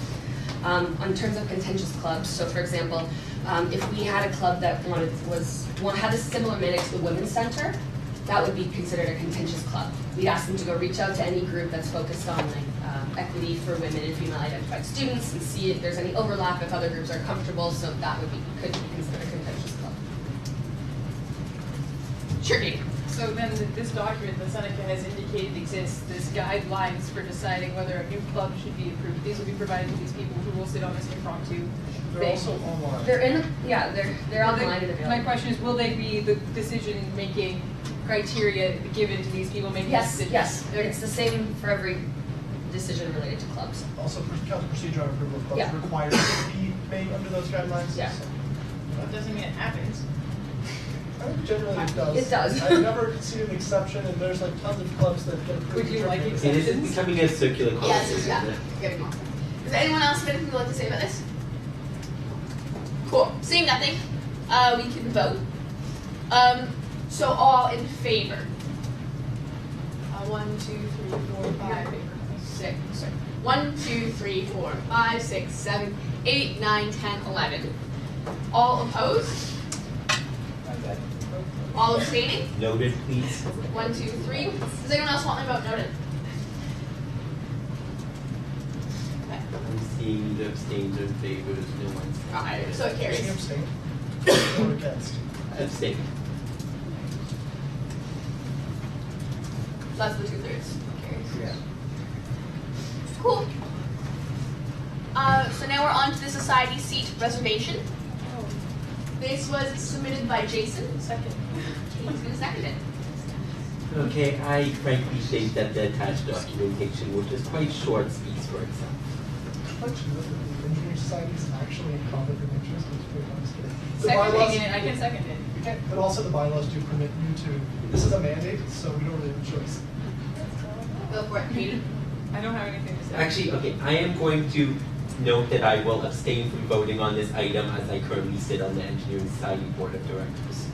In response to that, I will note that I will also abstain from this advice. I think you know, you represent NSHOP as being a council, so. Yes, it's and I directly benefit from the result of this. Matt. No, you don't. Guys, You're guys, not. guys, actually, Matt. I would like to speak in favor of this motion. It is something that we've been discussing for the entire year. We finally got ironed out in the bylaws. It now needs to be implemented in the procedure. It essentially gives a seat to both engineering societies, as it is, I think, principally appropriate. Cool. Okay, so Seneca, then Matt, then Lonnie. There's other faculty societies, like undergraduate and professionals, that societies we represent, other faculties where they have more than one. Can we get a list of those so we can include them in the procedure? I'm fine with just doing NSI for now, but so the incoming council can reserve those seats real quick. Like for satellite campuses specifically, or So for it's- any of them in the societies agreement? Because all the societies can be found in the societies agreement, such as pharmacy, WAS. Specifically the ones that individually represent like one of the constituencies under the bylaws? They're in the societies agreement. Okay, and yeah, but which ones count as double ups? Like, which other ones like NSI are there too? There are. UWAS, like optometry, pharmacy, would be under SciSoc. But pharmacy does represent Kitchener, so we reserve the Kitchener. You're right, sorry. Sorry, is this actually counted offline? Yes, no, it is not. It is like quintessential because Optometry. it depends on the amount of people on council next year. Optometry is stated in the society's agreement as an independent society, similar to how a satellite campus would have one, but they are under SciSoc. Okay. Got it. And so the only one we really need to reserve is pharmacy under Kitchener and GDBA under. And architecture. Given seats. Yeah, This year they're, they were non-voting, that's the plan. no, so what the decision there, after chatting with Elizabeth, and our recommendation to the board of directors was that the society would be given the seat, and they can either fill it with a society member, or they can open it up to their constituency and have the constituency fill a seat. So it's already being adjusted. Yeah, we addressed that, I think, in the fall with the board of directors. That's why I just wanted to double check.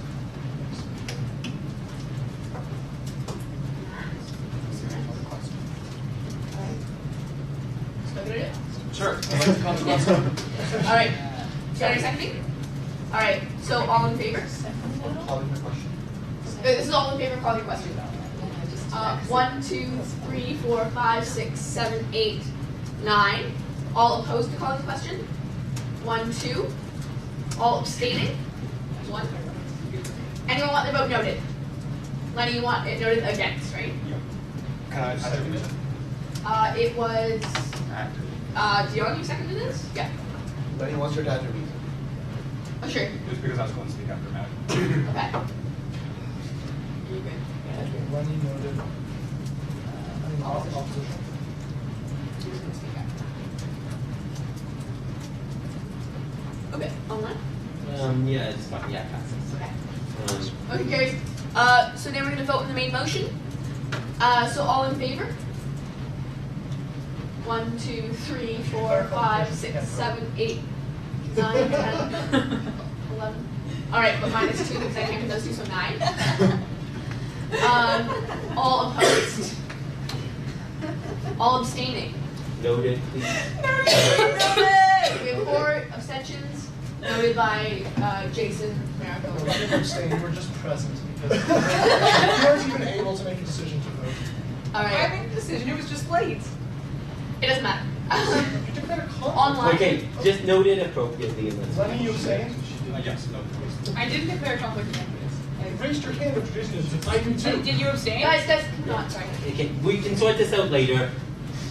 Okay, he did abstain. Okay. All right. So we are on to the online vote for the appointment of committees. So this was brought forward again by Jason. Do we have a seconder? Austin seconding. Yeah, so this is, to be honest, like, this is one more transitional thing that myself and a bunch of people are still trying to figure out. I'm going to talk more about transition when we get to officers' reports, but anyway, this just gives some flexibility. Like, I'm not actually sure whether or not we will actually pursue this option, but this is an option that's available if we see a need for certain committees to be filled immediately as of May 1st. This is something we achieve it, so this is just leaving doors open. It was Austin who seconded it. Austin, if you have something to say. Yeah, I just wanted to go on. Okay. So it's Savannah and then Lenny. So, Jason, this is a question for you. Just to confirm, it would be the 2019-2020 counselors who would do the online voting to fill committees, is that correct? Well, this is the thing, not as the motion is currently phrased, although I would actually be very friendly towards an amendment to actually make it that. Because, yeah, I think I would like to see it being incoming counselors vote, if this goes to Okay, the I vote. move to amend the motion to say an online vote of the incoming counselors. Is that not friendly to anyone here? Okay, so then that's a friendly amendment. Yeah, I do think, however, that makes this motion a 2/3 majority. Yeah? Okay. That's for her. Who seconded that motion? Savannah? Yeah, I can second it. I do have a follow-up question. Yeah, it's unfriendly to me, so. Okay, all right. Yes, ma'am. And so the reason that I asked that question is since they haven't started as counselors yet, are they able to vote? And in that case, I don't think we should be voting for incoming counselors' committee seats, but I don't think that they can vote because they're not counselors yet. So that was my convoluted way of saying I don't know that I agree with this motion. Yes, okay. Cool. So do you have a session to say? No. Okay. Slightly, some overlap, I suppose. My problem is, so yes, to answer whether they could procedurally do it, if we give them the power under this motion, yes, they could do it then. But I don't think they're well placed to do it since we, one, haven't introduced committees yet, and like beyond the transition that Jason will speak to later. But I generally think give them time to do that, and so also put up online applications, not just for the council seats, which is something we've been intending to do, but there's like 1,000 other things going on, but also for the at-large seats, we were ordered to put out online applications this year, so I've been preparing all the job descriptions for every committee seat and to go online. And I will send those out in due time, just there's other things on the table at the moment. So I would speak against, though, having the reason it's unfriendly to me to have this stuff be done by the incoming counselors. I don't think they're well placed to do it. Yes, we could do it, but I don't think they're well placed. I would encourage the assembly not to allow the incoming counselors to vote on this, and that we return to the main motion and consider whether the main motion is a good idea, period, as opposed to deferring a power that might not be well placed. Okay. So I'm going to say Jason McLannan. Yeah, I would just like to point out, like in terms of not being informed, like the way I see this is that this would, if we have incoming councils vote, it would be after we do transition, after we introduce them to what the committees are. So I think at that point, they're about as informed as they would be if we did it at first council meeting in May, yeah? Okay, Savannah? Yeah. So just as a response to Jason's comment, I think we need to give, if we're doing the transition and telling them what these committees are, I think we need to give people the opportunity to see if they're interested in the committees and also post it to at-large students. In experience and throughout being involved as a student, involved in feds, people aren't really receptive to things being posted in April. So for posting job descriptions for at-large positions or anything like that, they're not gonna be paid attention to, they're not gonna be filled, and so we're gonna have to vote again and again and again until we actually get people to fill the seats. And so I just don't think that this is a good use of, like Seneca said, when they may not have a full understanding of what it means, they may not understand what the committee does, even after transition, it takes some time to absorb the information for some people. So I don't know that this is actually an appropriate use, or an appropriate motion. I'd just like to second Stanley's interpretation of the effects on at-large students. So, does anyone else have anything to say? At this point, this amendment is not friendly, so we really are voting or discussing the amendment. Point of information, I have the amendment read. Would you mind reading? Yes. I withdraw my second of that amendment, is that allowed? Not without Jason saying it, not without the assembly. And Okay, never mind. concurrence is withdrawn. Bummer. That we state that online vote of the incoming councilors was the condition. So that it states that council authorizes online votes by the incoming councilors during the month of April. So it's like a 2 or 3 word condition there. Okay. So this is the amendment that we are currently voting on, and as it is no longer friendly. Unless anyone else has anything to say to it, we can vote on it. And seeing no conversation, all in favor of the amendment? Okay, so 1, 2. All opposed to the amendment? 1, 2, 3. I seem like 4. Yeah. I seem like I would. And all abstaining. 1, 2, 3, 4, 5, 6, 7. No. And online, I have 1 yes and 3 abstentions. So we have 3 to 4. So it does not carry. Okay. Motion fails? The Or the amendment amendment fails, sorry. So we are back at the main motion. Do you want more conversation about the main motion? Okay. So then all in favor of the main motion? What are we voting? The main motion for the online vote for the appointment of committees. As it is. As it is. There's Which means it's outgoing councillors making the vote. Okay. So all in favor? All opposed? 1, 2, 3, 4, 5, 6, 7. And all abstaining. Noted. 1, 2, 3, 4, 5, 6. I actually have to check.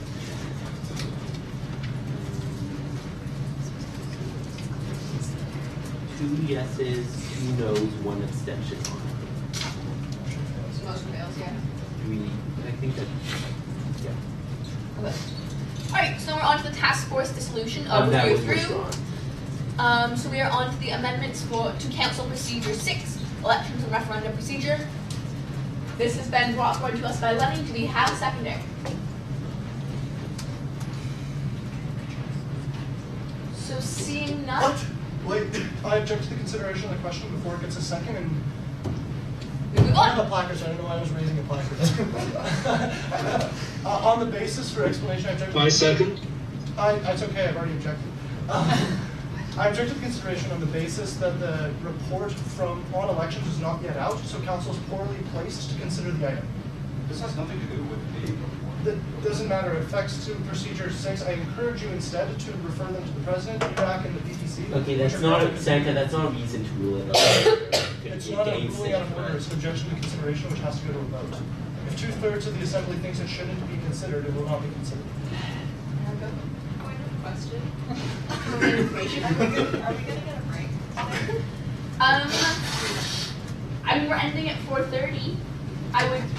I would ask that maybe we get past the end of general orders and then maybe. I'm just asking. I'm not demanding. You're entitled to one every hour, we can enforce that procedure if you wish. I would ask that we get through this item first. It entirely have to. We can't leave in the middle of the night. Cool. So, Seneca, essentially you're asking for a vote on ruling set of order? No, Or I'm not asking out for of a order? vote on not considering the item, period. Okay, do you need a second? No, objection to consideration, the question doesn't need a second. Alright, so all in favor of the objection to consideration? 1, 2, 3, 4, 5, 6, 7, 8. All opposed? 1, 2, 3, 4. All abstaining? No one abstaining. You're also abstaining. You're abstaining. Okay, does anyone want their vote noted? What about online? Jerry, what does reject mean? Does that mean you're in favor or against objecting? He supports elections. We all support He's elections. against Okay, so that's 3 no's online, Okay, and how many yeses on that? and 1 abstention. Okay, so The the motion motion is actually 2/3. Alright, motion fails? So now we are actually going to enter. Jury seconded that too. Yeah. Alright. So, Lenny, you moved it, you get to talk to it. Jerry. Okay. That was a bit weird. I will note that just before we had the election integrity thing, basically tabled down, so it's probably not going to happen. Hopefully this one will happen. So this involves a couple changes. First is we changed ERAC to ERC, so it no longer becomes the Election and Referendum Appeals Committee, it becomes Election and Referendum Committee. This enables it to do more than just an appeal. A second change is mostly on section 3.2.4, which says that ERC should independently conduct surveys among students. Okay, can we have a microphone move closer to Lenny? So there are a couple of changes. The first change is to section 3.2.4, in which ERC should independently conduct surveys to see which issues students care about. And the benefit of this is that it decreases the barriers. Check if that microphone's muted. Yeah, all the microphones are muted. Now they're unmuted. So one of the changes here is section 3.4, which is about ERC independently conducting surveys to see which issues the students actually care about. The benefit of doing this is that it decreases the barrier of entry in participating in elections, so that candidates actually campaign on things students care about, which in turn will increase engagement, rather than candidates campaigning about things for special interests, so that will be special interest groups would actually vote. That's one of the changes. The second change is section 7.6, which basically says during the interim preparation period, all candidates running for election should submit to the ERO the list of their platform. This one came directly because of the Senate election, where FENS was advocating for students to look at election platform points. So I visited their website. Lo and behold, out of 8 candidates at that time, not a single one had their platform point listed. And that just seems difficult for students to make an informed choice. As a result, we should make it so that if students want to run an election, they have to have some form of campaign. If you won't take the time to get 100 nominations, you could probably also take the time to actually have a platform rather than making this into a popularity or a beauty contest. Okay. Jerry, if you want to speak, you have the floor. Take that as a no. Okay, so then it's Matt next. And I think Dion, Richard, Savannah. I'm sure that quite will be touched. All right. Okay, so we'll say Katie, Seneca, Below, Austin. Go for it, Matt. I'd like to speak against this motion. I was on council when we dissolved having an ERC, when we used to have an ERC. And essentially some of the background to that was that often when you have either contentious elections or contentious referenda, you will get a slew, and I don't use that term lightly, of allegations that when I sat on ERAC the year we had a referendum, we were dealing with maybe 30 or 40 allegations, each of which took about 5 to 10 minutes to dispense with, which I think is very efficient, but cumulatively is quite extensive. What ended up happening is that essentially we reformed our elections and referendum procedure that year at council after the report came back post-election. And what happened was we said, well, let's restrict the rules around appeals, which was done, but let's also just give the ERO the power to enforce the rules at a first level, decrease the workload on our many hardworking people who would be sitting on ERAC, or what would now be termed ERC. And I think that a reversal to that is just going to be something that pragmatically is not great in terms of workload. I don't think that any speaker relishes the opportunity to be able to spend that much time dealing with those. And also, I don't think that it principally adds anything to our elections and referenda in terms of quality, in terms of any form of principle. So I just don't think I see the purpose of this, and I would encourage people to vote against it. Okay. I think we have Richard next. Dion was. I think it was you. Okay, sure.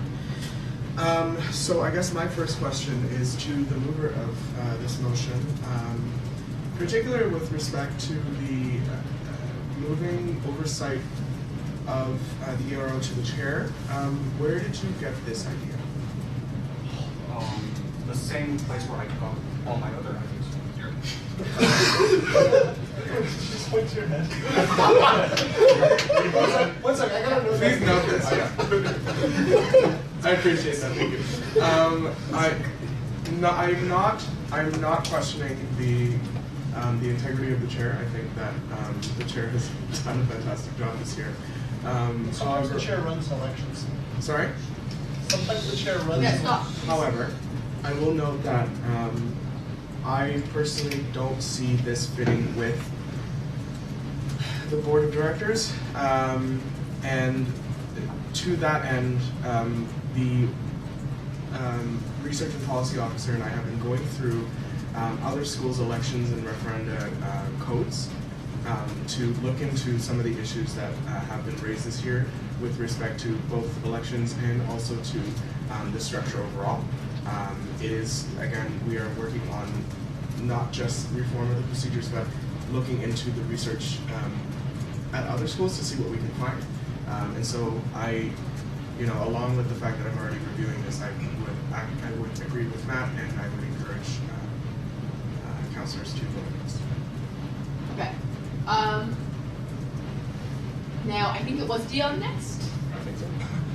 All right, next. So I want to speak against point 3.4, which is having the ERC conduct surveys to gauge what issues you're campaigning on. I feel like that might end up skewing ERC towards a certain political stance in a way, against certain topics, and all the issues would end up more around these issues, like whoever those students are that submit to this form, and then we all the platforms seeing suppliers from those issues, and candidates aren't going to do things that they want to do themselves.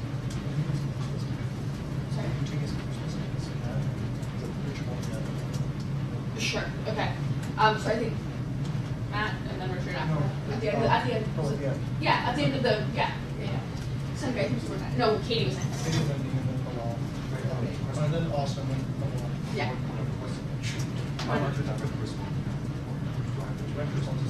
Yeah, direct response is allowed if it's a direct response. Okay.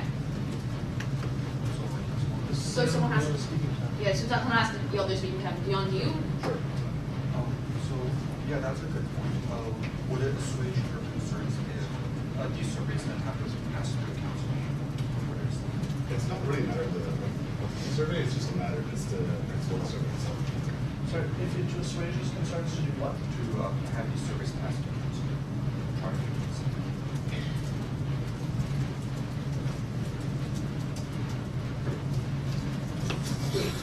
So I have 2 points. The first one is that 3.1.1 says the ERO shall report directly to the chair or a non-executive, non-conflict member of the board.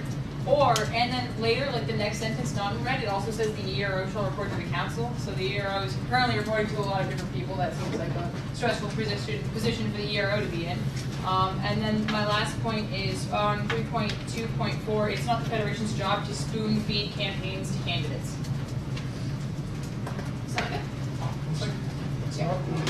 Federation's job to spoon feed campaigns to candidates.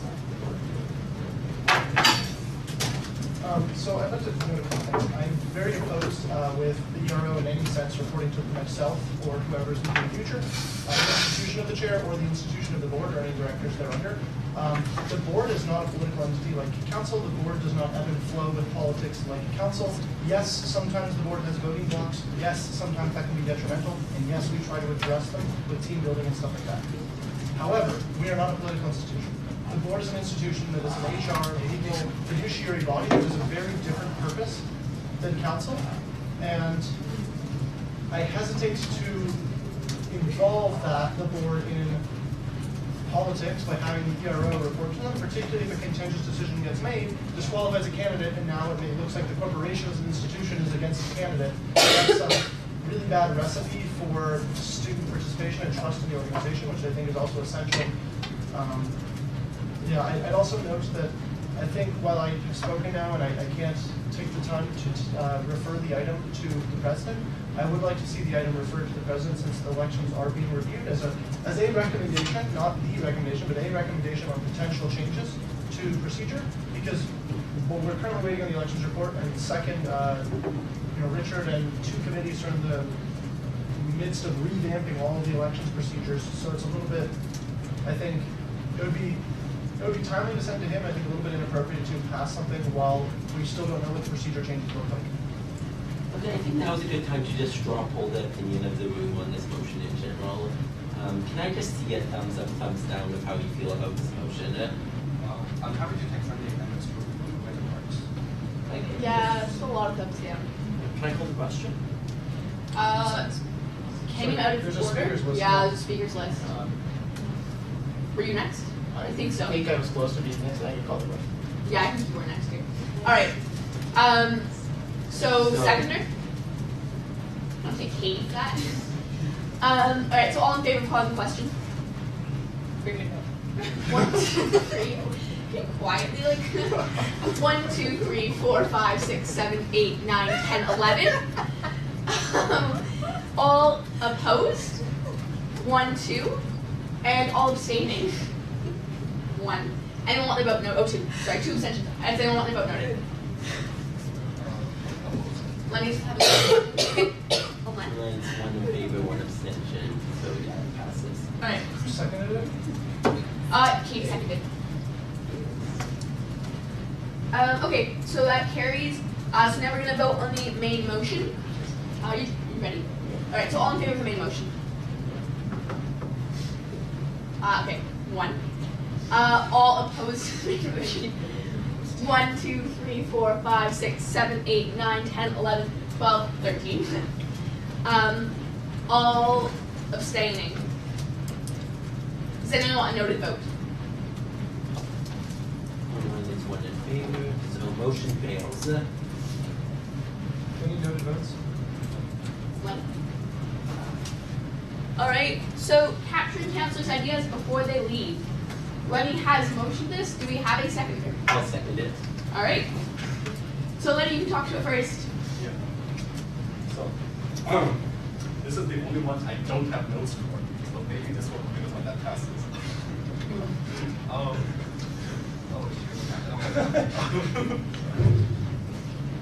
Sorry, I don't have it. Can I talk about your motion and Yeah, okay, you talk about it. Okay, so as I read through this motion, and he's talked to me about this idea in the past. So his idea is essentially that many people in this room who are leaving council and possibly the university as a whole by graduating might have ideas of things they wanted to accomplish at councils that they haven't completed. And there might be new councillors who are actually interested in taking on these ideas, but they might not have ideas of their own. This allows a set of documents, one called Ideas from Past Councillors, and another called Council's Insights and Philosophies, to exist where the Office of Council will invite outgoing councillors to contribute to these documents as they wish, and they'll be passed on. So that's my summary. Now I'm going to actually say my own opinions about this motion. I agree with the general ideas of having these documents passed on. However, I disagree with Lenny's statements that these should be put on the Student Council webpage. I think given that this document is of use pretty much mainly for new councillors, and also that the actual content is not being endorsed by council as a whole. I think it's more appropriate that this just be a Google document shared with new councilors. So I'm actually going to move to amend this motion so that instead of saying on the students for both the first and second be it resolved clauses, instead of saying on the student council webpage, we just have that there be a shared document created, and also I guess with the last E for the resolve that also has to be crossed out, updated on the website. Who is the seconder on the motion? In me. You have that down, Senator? Can you move to amend to strike listing on the webpage from the entire document? Yeah, I basically want to refer to just a Google document shared with incoming councilors. That's already part of the bill. Yeah, okay, fine, yeah. So strike any mentions of it going on the website. I'm friendly to first be resolved, but not the same. The whole doesn't have to do as a whole anyways. So let's just say that it isn't. Or we can ask. Yeah. Well, Lenny already said it up front. So Sure. Okay.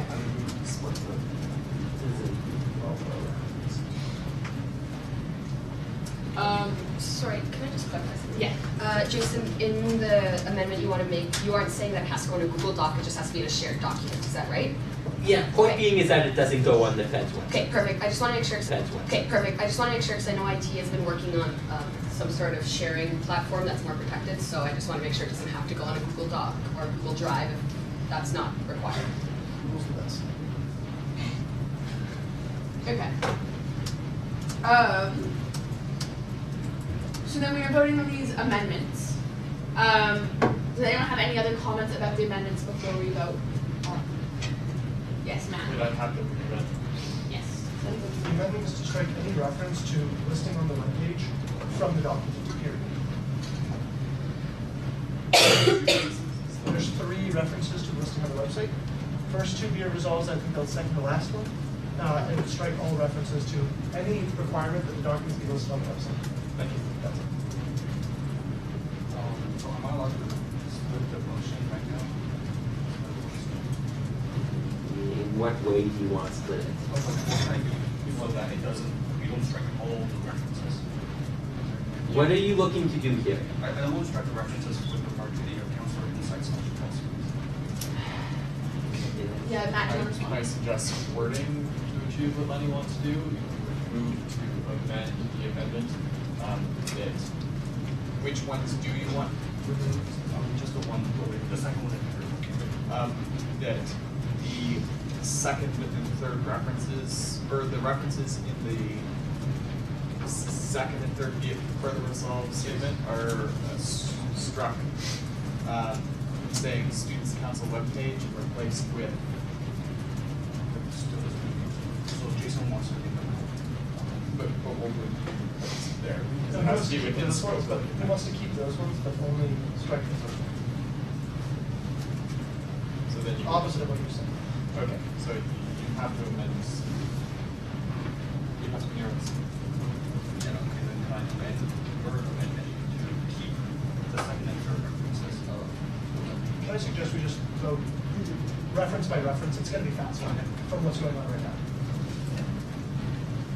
So there are 3 references, right? Okay. So, should we go on the first reference? Well, the first reference, Okay, is the first reference friendly to everyone in the room? Or is it unfriendly to anyone? To change it so it's not on the website. Yeah. Okay. Sorry, yes. Okay, is that not friendly to anyone in this room? Alright, so in that case, that one is accepted. So the second reference. Does anyone object to that one? So I think Lenny, you objected. Can I speak? Yeah. You can. Okay, so the whole point of the counselor philosophies and Please speak up, Lenny, sorry. the purpose of the counselor insights and philosophies documents is not just for incoming counselors, but also for at-large students. So before they join FEDS, they might not know what FEDS is about, but now they can read about how past people thought about FEDS, and then that might incentivize them to participate. This is a move to increase student engagement, in addition to enabling incoming counselors. And so that's why I propose we should put it on the webpage rather than striking it out. It could go in the Google Docs or in the thing that IT is building, but it should be visible to all students. Okay, Mrs. Savannah McKee. I just have a thought. In my mind, counselor philosophies are the Fed's policies, because that's what Students' Council passes as their belief statements. And regarding counselor insights, I don't know that I agree that if it's like, here's some research that you can do, or here's ways you can prepare for the role, I feel like that's a big part of transition, and I don't know that it needs to be up on the website. I think it goes back to the conversation we had at numerous council meetings ago about what is the purpose of our website. Is it a place to archive everything that we have, or is it a place for students to access the most relevant information? Because if it's option 2, I don't know that this is the most relevant information. Okay, so Katie, Dion, and then Matt.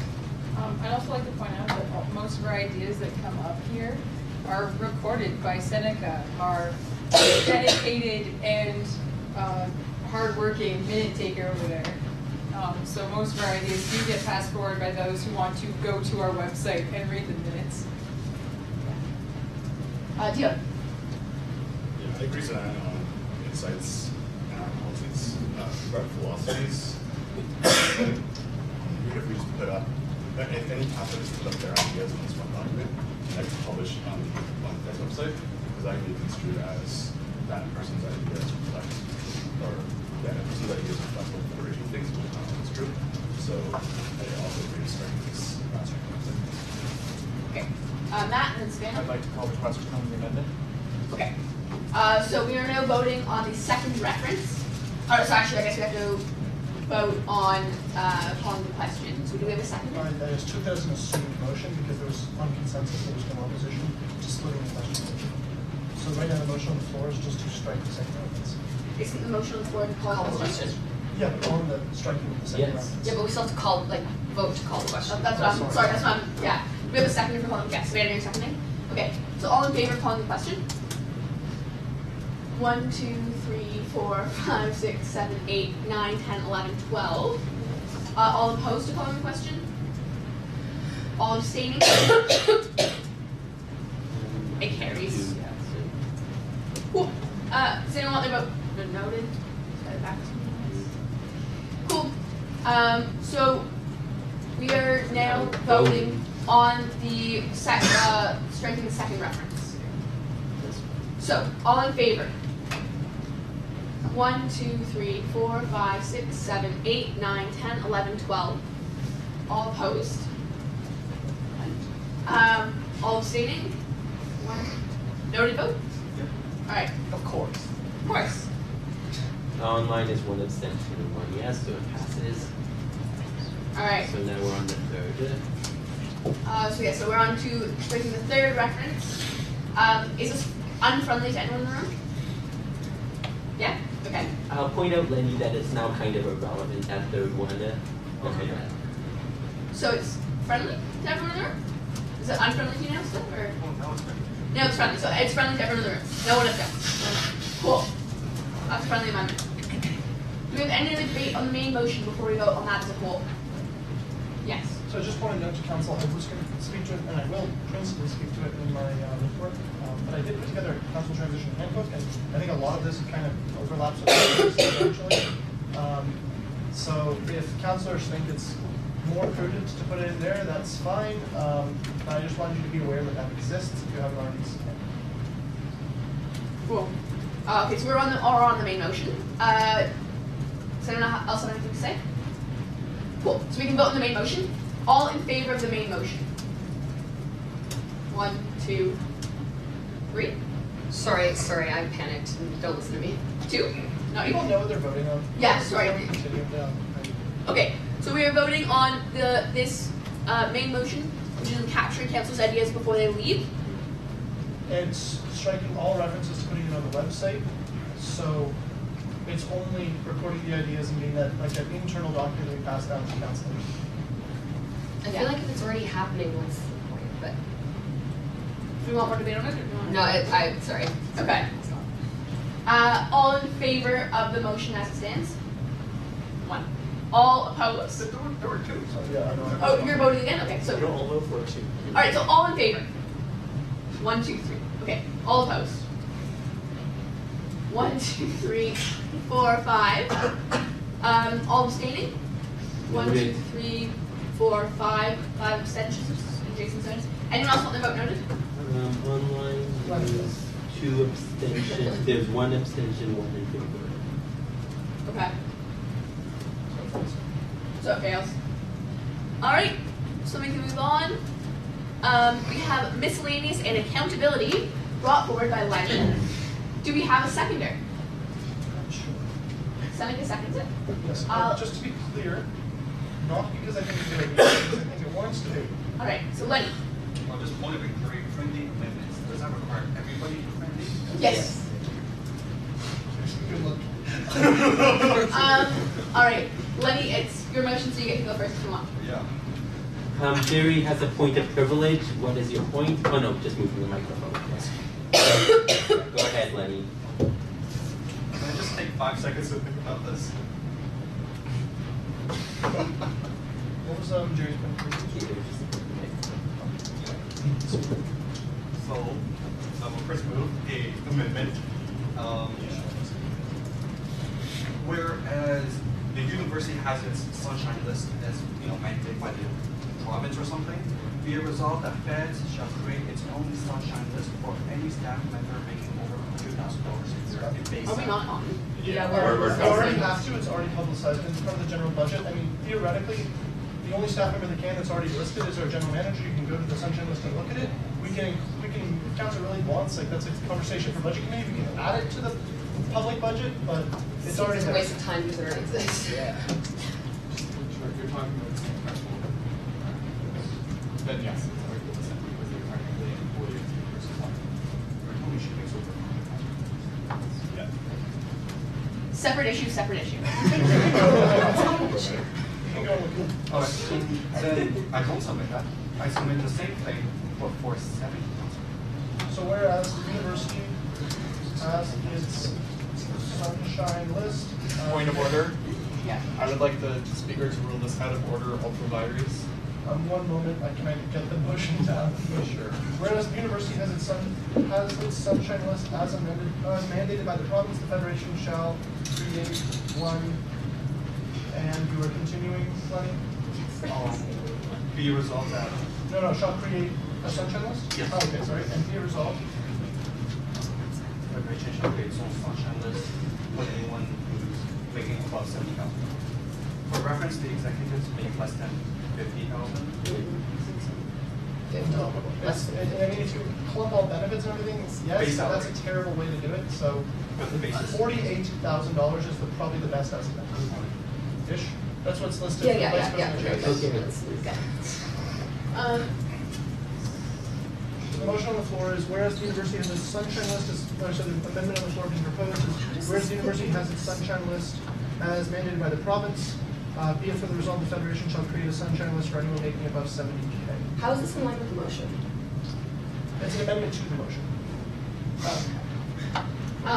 Yeah, Matt. Point of order.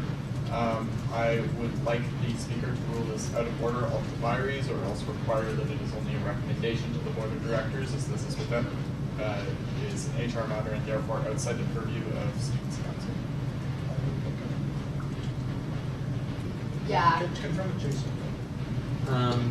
Yeah, because you phrased that as a requirement rather than recommendation, so I would agree that that's public council's purview. Okay. Unless you, but you can, if you want to read the motion as a recommendation to board it. And you can. Yeah. Yes. Okay, so you're rephrasing it as a recommendation? Yes. Okay, so that's not out of order. Okay. Savannah? Never mind. Okay. So why don't you submit it as a recommendation? Not friendly. Yeah, okay. Does anyone else have anything they'd like to say to this? If I make it 80,000, would that be friendly? Sorry. No. Can I'll provide some, if I may speak. Yeah. I'll provide a little bit of context as to why I likely think it's unfriendly to Matt too, is we have university policy guidelines that we have to comply with, and those HR rules do dictate like what is, and what we are and are not allowed to share, even if it's not listed under HIPAA. So, I mean, before we could even go anywhere with this, we need to make sure that it's not in conflict, and right off the bat, I'm almost certain that it is in conflict with our agreements with the university. Rather than moving this, like, we could just look into it and do it, but when we get asked to do things, we act pretty quickly on it, as you'll see in my report later this afternoon about your other motions. Yeah. Okay. Does anyone else have anything they'd like to say to this? Is this on the general motion or just on the amendment? It's just on the amendment.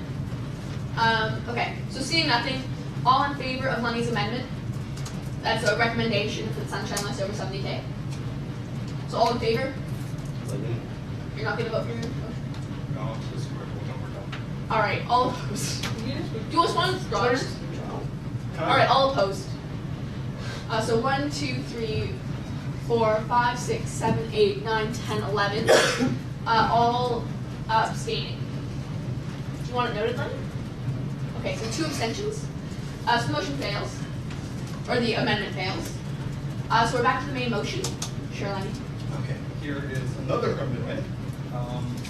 Whereas students are interested in to have accountability about water resource, be it resolved that the Federation submits a FEMA request to the university to get to know what the annual budget for water resource is. Okay. Do we have a set? Can I ask that? Yeah. I don't think that amendment is germane to the main motion, and I'd like it to be brought up under new business instead of under this kind of. Miscellaneous and accountability is broad, but I don't think it covers this scope. I don't think it's broken. Not as the accountability of the executives. Yeah. Okay, so you're withdrawing it? Cool. So we're on to, okay, Alex? So I think in principle, this could be a good idea, but the thing is, it's council's responsibility to hold the executives to account. We don't necessarily need to come up with a whole process, because that's what council's been doing this year, that's what council's been doing in previous years, and hopefully that's what council will continue to do in future years if we get a good council that'll continue to hold their executives to account and make sure they follow up on their promises. Okay. So Belinda, Savannah, Dion, Matt, Seneca. I'll call the question. All right. So do we have a second for calling the question? Savannah? So all in favor of calling the question? 1, 2, 3, 4, 5, 6, 7, 8. All opposed to calling the question? 1, 2, 3. All abstaining? 1. Start your areas in America, voting a couple times. Does anyone vote no? What's the vote on one? 2 yeses. So, motion fails. No carries, sorry, the motion carries. That brings it to 10, and we're not here. There's a bunch of people online that aren't voting yet. That does not carry. Does not carry? Okay. So then it's Savannah next. Yes, Savannah, Matt, Dion? Is that correct? I think so. Savannah? And then we'll just get back to So, Dion. for inquiry, Sure. what was the vote? I was 10 out of 20 in favor. Online is 2 yeses, 1 no. And there were 8 in here. It was 10 out of 20. Oh, I thought it was voting numbers. That is up to voting members. Of those, forget. I counted through the list of people who are here, and only 10 people voted yes. It doesn't matter what else No, happened. I thought it was, sorry, I thought it was of those who voted, not including no votes. Correct. It does not achieve the 2/3 majority requirements shy of it. Point of order. Yeah. I do think Dion was before me in some reasons. Okay. And then And I was on this meeting. you're at the end of that group. Savannah. I do want to kind of echo what Alex said, that the duty of council is to kind of keep the execs accountable to their campaign promises, and knowing that executives do submit reports at every council meeting which touches on their action plan and their campaign promises, which is then uploaded on the Fed's website. I don't know that your first be it resolved. I feel like that is just an additional task that is not a good use of resources within the organization, knowing that it already exists. Maybe if it was a discussion of the exec will release a action plan update like once a term or something like more broad, and it doesn't have to be a whole new website thing, it doesn't have to be like anything like that. I think that would be more reasonable in terms of finances and resources available to the org. I would also say that all, in terms of advocacy resolutions, I don't know, never mind, I don't have a plan on that one. Okay. So Dion and Matt and Seneca. Yeah, so I handle this one. Thanks, Matt. So you gotta speak up for people online. Yes. Right there. Okay, thanks. So yeah, I agree with the point that Alex mentioned. Council should be keeping the execs accountable.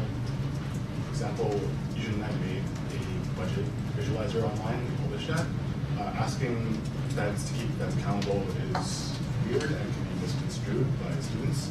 So counselors should take the initiative to keep the accountability to do so.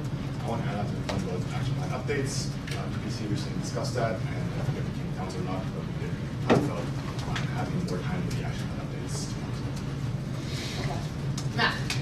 I asked the chair if before I could speak, she would permit a straw poll of the motion. Yeah, sure. So straw poll of the motion. All in favor of the motion as it stands. Wait, just thumbs up, thumbs Yeah. down, no? Okay, I'm gonna do it. Let's call the question. Matt's speaking time. Straw poll's fine. All right. So thumbs up, thumbs down, or About thoughts of the motion in general. We just split the question. If people have multiple questions. okay. All right, Matt, that's your straw poll. I'd like to call the question. Okay. Do we have a second poll question, Savannah? So all in favor of calling the question? Hold on, am I allowed to supersede that by first splitting the No, question? no, not while that motion's on the table. So all in favor of calling the question? 1, 2, 3, 4, 5, 6, 7, 8. So can you guys actually put your hands up? Yeah, I think that's 8 though. Yeah, it's 8. Okay. All opposed to calling the question? 1, 2, 3. All abstaining? 1, 2. Online is 2 yeses, and 3 yeses, 1 abstention. Okay, so that means we have 11. 11 for calling the question. And how many abstentions? There was 2 abstentions in the room and 1 online. Yeah. So 3. That achieves 64%, about 66% required to call the question. The question is not called. Okay. This next one speaks. Thank you. So the first thing I'd note is that I planned to do this year. That was actually one of my campaign goals. My website's still up if you want to check. But literally I left it up so that I could do progress bars. I was going to revamp it to be something actually akin to the Trudeau meter. I thought that was hilarious and not a bad idea. But I would like to speak against the motion because I think first off, to do something like this without first trialing it is a bad idea. Second, I think generally the exec should be providing action plan updates in every single council meeting. Regular council meeting, scratch out regular council meeting, and that should be part of the regular reporting. I think it's something done in a lot of societies, it's something done in a lot of national level organizations, and I think it's the appropriate way to do it, and I see that as more of the issue and the way we should address it, as opposed to just creating another website, putting more burden on our staff, like Tion said, trying to have feds self-police its own executive. I don't think that would work well, particularly since the departments that would be responsible for this would report to the executives.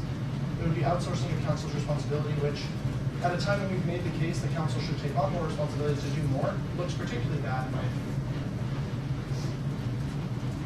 Did you want to speak next item? Was that Yeah, I just want to split the motion. Since like a lot of people are against the first point, but there hasn't been a lot of contention regarding the second and third point as well. So you'd like to move to split the motion? Yeah. All right. So where are you splitting it? Everyone. So you're splitting it to 3. Yep. Okay. Do we have a second? Yeah, I'll second. Okay. So then we vote on it? Is there any debate on splitting the question? I'm sorry, what were the 2 parts? It's on all 3 parts. All 3 rate resolved into separate ones. Okay. Is there any conversation? All right. Oh, sorry, Savannah. I just want to make the point that I think this motion in general was very broad and has 3 distinct points, which I think splitting the question makes sense, but I think it also shows that we need to be mindful when we're putting motions together that there is a clear topic in each motion, because this is 3 different motions and really have been lumped into one. So I just think that's like a good learning tool for future council meetings and councilors. Yeah. Okay. So all in favor of splitting it into 3 separate motions? So raise your 1, 2, 3, 4. All opposed? 1, 2, 3. No, sorry, I meant to abstain. Okay, so 2 opposed, and all in, Abstentions. yeah, abstentions. Sorry. 1, 2, 3, 4, 5, 6 abstentions. Online, I'm getting 3 yeses. So the motion is the question passes. Okay. So now we're just going to be on to the first be it resolved. Is there any conversation about this first be it resolved? Can you read the result? Yeah, sure, sorry. Be it resolved that council recommends the executive committee to establish a website to keep track of the progress of executives' campaign promises. The committee can hire co-ops or competent IT staff to build it. An example is the Trudeau meter. Okay, so I'm going to say Matt, Savannah, and Seneca. As this was a discussion of primary debate before we split the question, I'd like to move to call the question. Okay, so Dion's going to second that. So all in favor of splitting the question? Calling the question. 1, 2, 3, 4, 5, 6, 7, 8, 9, 10 in the room. All opposed? All abstaining? 1, 2. And online I'm getting some yeses. I'm getting several yeses. Alright, so carries. Cool. So now we're going to vote on the first be it resolved that I had just read out loud. All in favor? All opposed? 1, 2, 3, 4, 5, 6, 7, 8, 9, 10. All abstaining? 1, 2. Noted. Not even you on it? Fine, I'll have it done. You don't have to. Just Oh, now I. Okay. Online there's 3 yeses. But I think that's the Yeah, it still fails. So the motion fails. Point of order. Yeah. I would like us to take our recess as provided for procedure. We're still in the middle of a motion. No, we're not. Oh, okay. Okay. So we'll say a recess of 10 minutes. Yeah, so guys, be back here It's my at turn to say Bravo. 3:20. Back here at 3:20. This is gonna be a short. This might be our fastest meeting. The most items. And it still takes so long. The report's still We are enforcing a 2-minute time limit this time with oral reports. Excellent. Well, I don't have an oral report because I submitted one, so. Yeah, thanks. You doing good? Are you in a plaza? Give me a second. Sorry? There have been, I don't know if people have had more, they just thought there were something plural, so. There was. Yeah, more.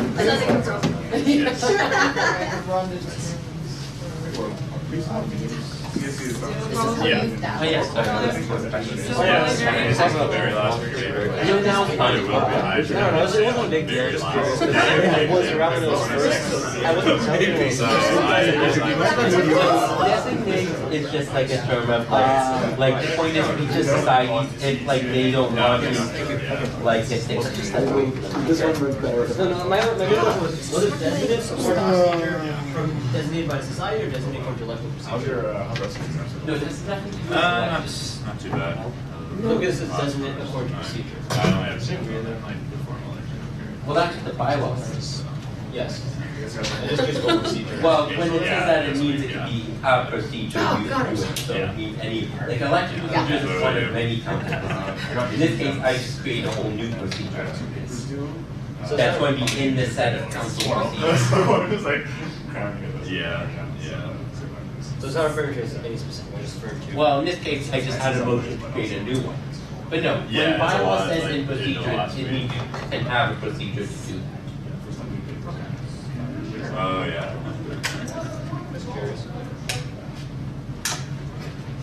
So it could be a mile away. Yeah. Doesn't matter where you are, always like, oh, there's Seneca. It's coming. Roger, you're so can. Can I leave quickly? And then there's certain things that board can set through their procedures. Like, it's just, like, the procedures are just a set of documents to board. Ask Liz to rule the circles of order up there. Technically, they're not allowed in Robert's rules. Yes, no. Wait, did it say that? You think that's the I'm still not 100% sorry. I'm just gonna go into the We'll talk about stuff with procedures. Yeah, I was like, I was gonna say that. I was the one playing on this meeting for him, I was gonna have to. So, Yeah, that being said, like, Okay. I knew Matt was gonna do it. I was like, To do this trouble? The minute Matt asked for a Stop quick it! shuffle, I I was wanna like, figure it out I know what's myself. happening here. It doesn't, this is, I was actually gonna ask them that after that failed, I was gonna ask that the speaker count that as your speaking time. Right? Oh no, Request for a straw poll. Well, I was the next But speaker and I was gonna call the question. No, not on the I solution. was counting it internally as my second speaking time. I think calling question has to be like the first thing during that time. Right? I think calling question is like the first thing. Is that the strawberry filter? Alright, Was my second. so there's powdered ones here that have jelly, right? Yeah. What is the maple one filled? Oh, I love jelly. What is the maple filled with though? I think Boston cream thing. You It's like a Boston cream, but with maple flavor. Yeah, I like maple, but like Boston cream is. Oh, but the thing is, it's actually fairly good. I've had it. I really like it. I mean, That means I'm definitely not. No, just kidding. I'll have it.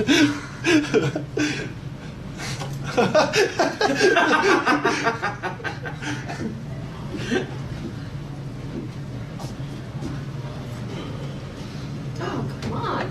This is going so quickly. I'm so impressed. It's because I'm It's probably just now everyone realizes that they can call a question, refer to it, like things we should stress hard next time. I mean, it only took. It only took 11 months, but we got there. Yeah.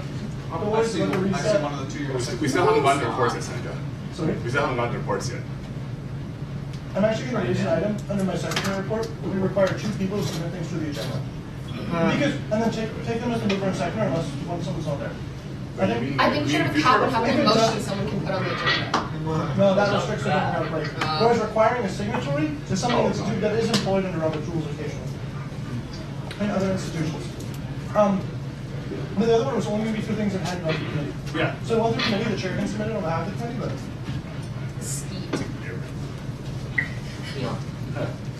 I remember this is reviewing my, I like this because it can. Yeah, actually, it's nice, eh? Yes. I'm gonna hope. It's solidly okay. It's better than the NPR, but Done. it's like. It's only because there's On sunlight. Monday, and then it's gonna submit it to Alan No. for the next council meeting. Actually, Stop it, Matthew. Eek's not a word. Why is it in this crossword? I'm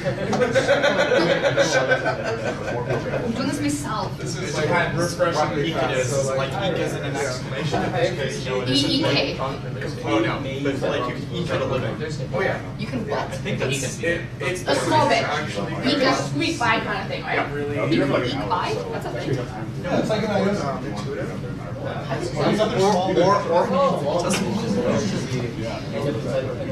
Wait, call to question. Delivable? Amended to the Council's are reports. All right, hold on. This meeting took so long. Even though it's been very short. It's the fastest meeting we've ever been at. Yes. per item. Now, mind you, the other fast one was December, which was also in this room, so maybe being in this room is a trick. Everyone wants to. It's just because I wasn't In December? No, you gave me a whole list of things to talk to at that meeting. Also, the longest part of that meeting was honestly Matt and Richard calling me in the car, and we were like, we can't hear you, repeat that. And they're like, no, we can't hear what you said. And we're like, repeat that. And we're like, what? Yes. Can I ask So submit it as one of our a votes conducted through voice voting? Oh, no, do this because we're division of the assembly. Also, I have a question for you as secretary. Do we note our vote count very frequently? Or do we ever note our vote count when it is lower than quorum? Because we should avoid doing that, because I noticed we had a roll call vote last time. That should have led to us. It's on the onus is on the assembly too. When they become aware of it. raise the Or point. on the chair too. I was the And the chair. secretary should be assisting the chair in. Actually, parliamentary duties were shifted, and the parliamentarian wasn't at the meeting, so like. Should I put a motion in? But no, the secretary still as an officer should be raising that to the chair if they suspect an absence of a quorum. Okay, I know you're so uppity about quorum. Other people see it as a more flexible thing, yes? Things not to quote Jason Small. I know you're uppity about quorum, but. Alright, so that's okay. I'll just submit another motion to the board to reduce the quorum of a general meeting to 1. You only need one person, right? Because Okay, enough that I'm taking one just for the sake of the prize. Like, I did suggest the board reduce it, and for the following reason. Like. But Jason, just don't What's come that? directly. Where's the board involved? Alright. Just don't come directly. So. sampling area. What? So, this line should be here. This is democraticness. Turn the camera on. Sorry, this is No, please don't. this is democraticness. No. Wait, is that delicate? Please no, please no. And this is There's just no value, I don't think. number of people for quorum. Okay. We're here in Feds at 200. If I lower it to fucking 50 people, you know what? This difference here is quorum. Okay? And if I bring it up to 10%, or if I bring it up to 100,000 people, there's no difference. What is wrong with you today? What are 200 units of democraticness? Well, it's simple. Scenario. This is very simple. This is very simple. Flip your axes is what I'm telling you. No, this is quorum. Oh shit. As democraticness goes up, we got more people. Okay, there we go. That's a quick little flipperooski there, but you get the point. It's a saturation function. It's a nice old sigmoid. If we have 200 people, or we have 100 or 1, it's literally all the same. We're still not democratic. Can we make this video series? Sorry? Can we make this video series? So we can just democracy. It's like quorum should be a fucking 100, like at least 10%. That's the last thing I'm going to do at a GM. The last GM I ever go to, I'm going to raise quorum to 50%. Oh boy. And then you're gonna So that it's the last GM ever? Is that your It's intention? like, I don't know. Oh yes, that is my objective. How did you know? Your last board meeting. Yes. Well, I'll amend honorary membership to allow it to submit motions to a GM and then ask to become an honorary member, and then I can do it anytime. I'm just want people outside. I'm gonna go with yellow Maybe do it all. Wait, sorry, no one is sorry for going outside, but what if we can also change the proxy rules so that every person can vote 500 That's what it is? Yeah. Proxy stacking would be ideal. It would be ideal. I'm kidding. But seriously. Yeah, we'll get it to the Motions have been Wait, did you write that in your more than in the past. Did you write that in your These are the most controversial ones. Yeah. Someone's I didn't write it in intervals. Exactly. I agree with you. Guys, we're gonna sit back down and start over. It's a step function. I was saying Under the guy. controversial. Yeah, we're gonna start. It's less content, it's more. I don't know where everyone else is going, I could not find them. Do we have quorum? Online would probably do, actually. I haven't got back to order yet. I would encourage you not to. Oh, great. Member Tran just arrived. Yeah, going out to work. Then on down, Thompson, there's Oh, I have coffee no and idea snacks. where anyone's sitting. So It doesn't matter, just don't start a chair with a coat on it. I would advise that you wait a couple minutes. Not because of risk of quorum, but This because I think it How might are we- actually affect the outcome of votes. How are we measuring democratic? That's a bad reason. Oh, this is what I was saying. Sorry, democraticness is on this axis, quorum numbers on this axis. Like, Oh, you flipped them, right? no, that's by accident. So 200 people versus 100 versus 1 for GM quorum. It's all the same. It's unfucking democratic. Then if we move up here to a nice high threshold of 90%, there's no difference between like 70, 90, or 100. It's all the same. It's a saturation function. Unless you deem that people don't attend are deemed to You know abstain what? on all of them. This point I'm putting somewhere at 30%. So what actually? Okay, Seneca. can I, hold on. Can I Having also? councillors is less democratic. Can we just have the entire assembly meet once every month?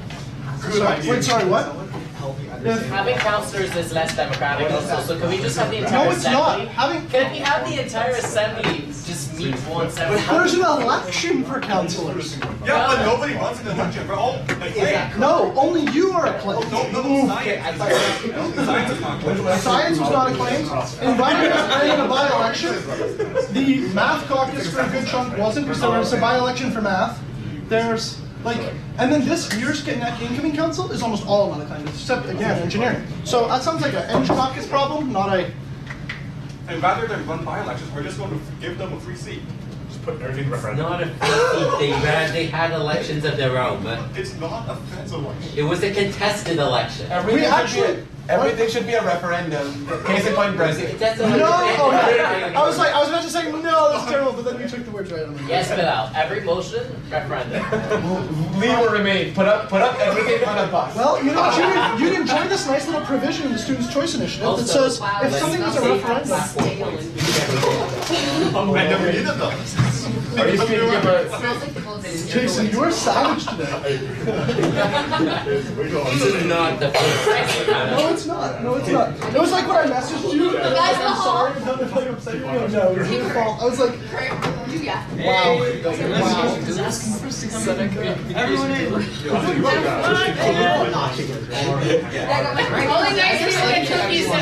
I actually put it in the minutes that you said I was a hard-working and dedicated secretary. I didn't say you were nice. Okay, never mind. Yeah, I know what that means. Order.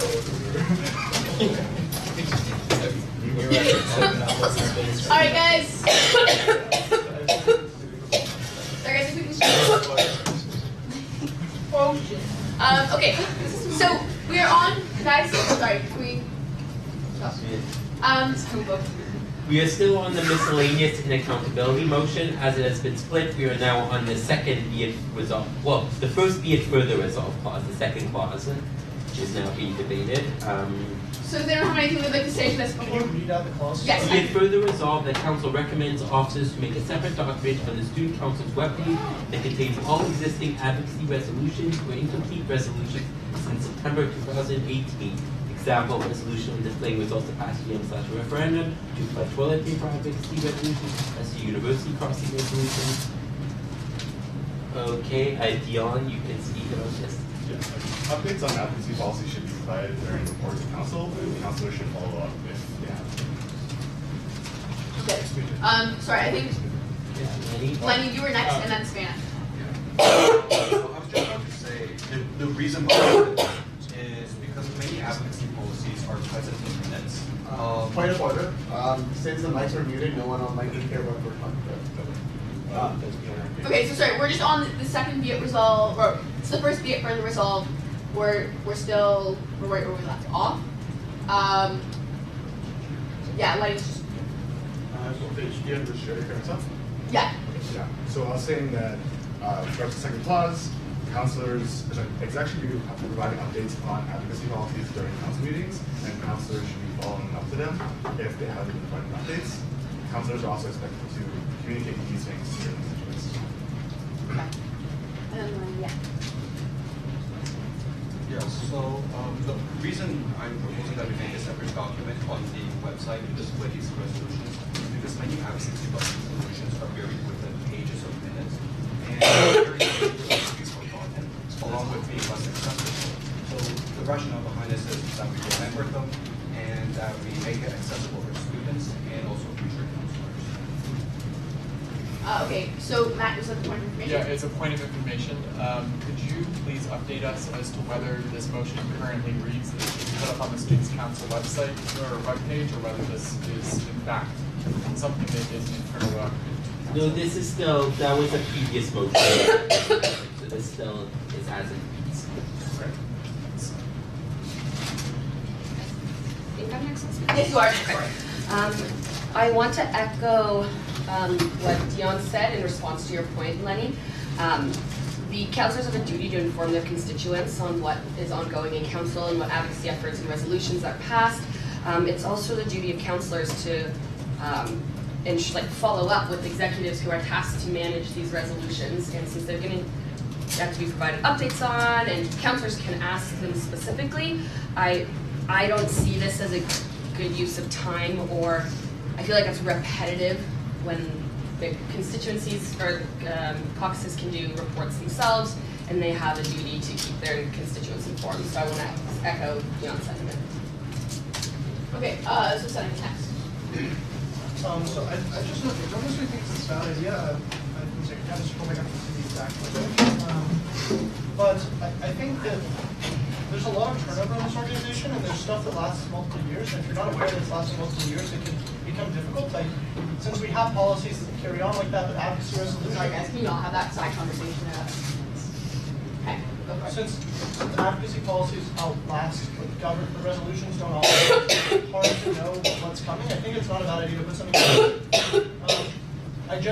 genuinely think this is something that the secretary should be responsible for, as maintenance of records. I do get where people are coming from when they say that, well, it's council's job, but it's also our job as an institution to help councilors do their jobs, and it is inconvenient to go back and read 3 years worth of minutes to find out if there was a resolution that expires in a 4th year.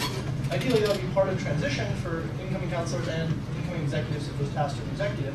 But we can't guarantee that because, like, say an outgoing executive didn't like a resolution and not talking about it is an easy way.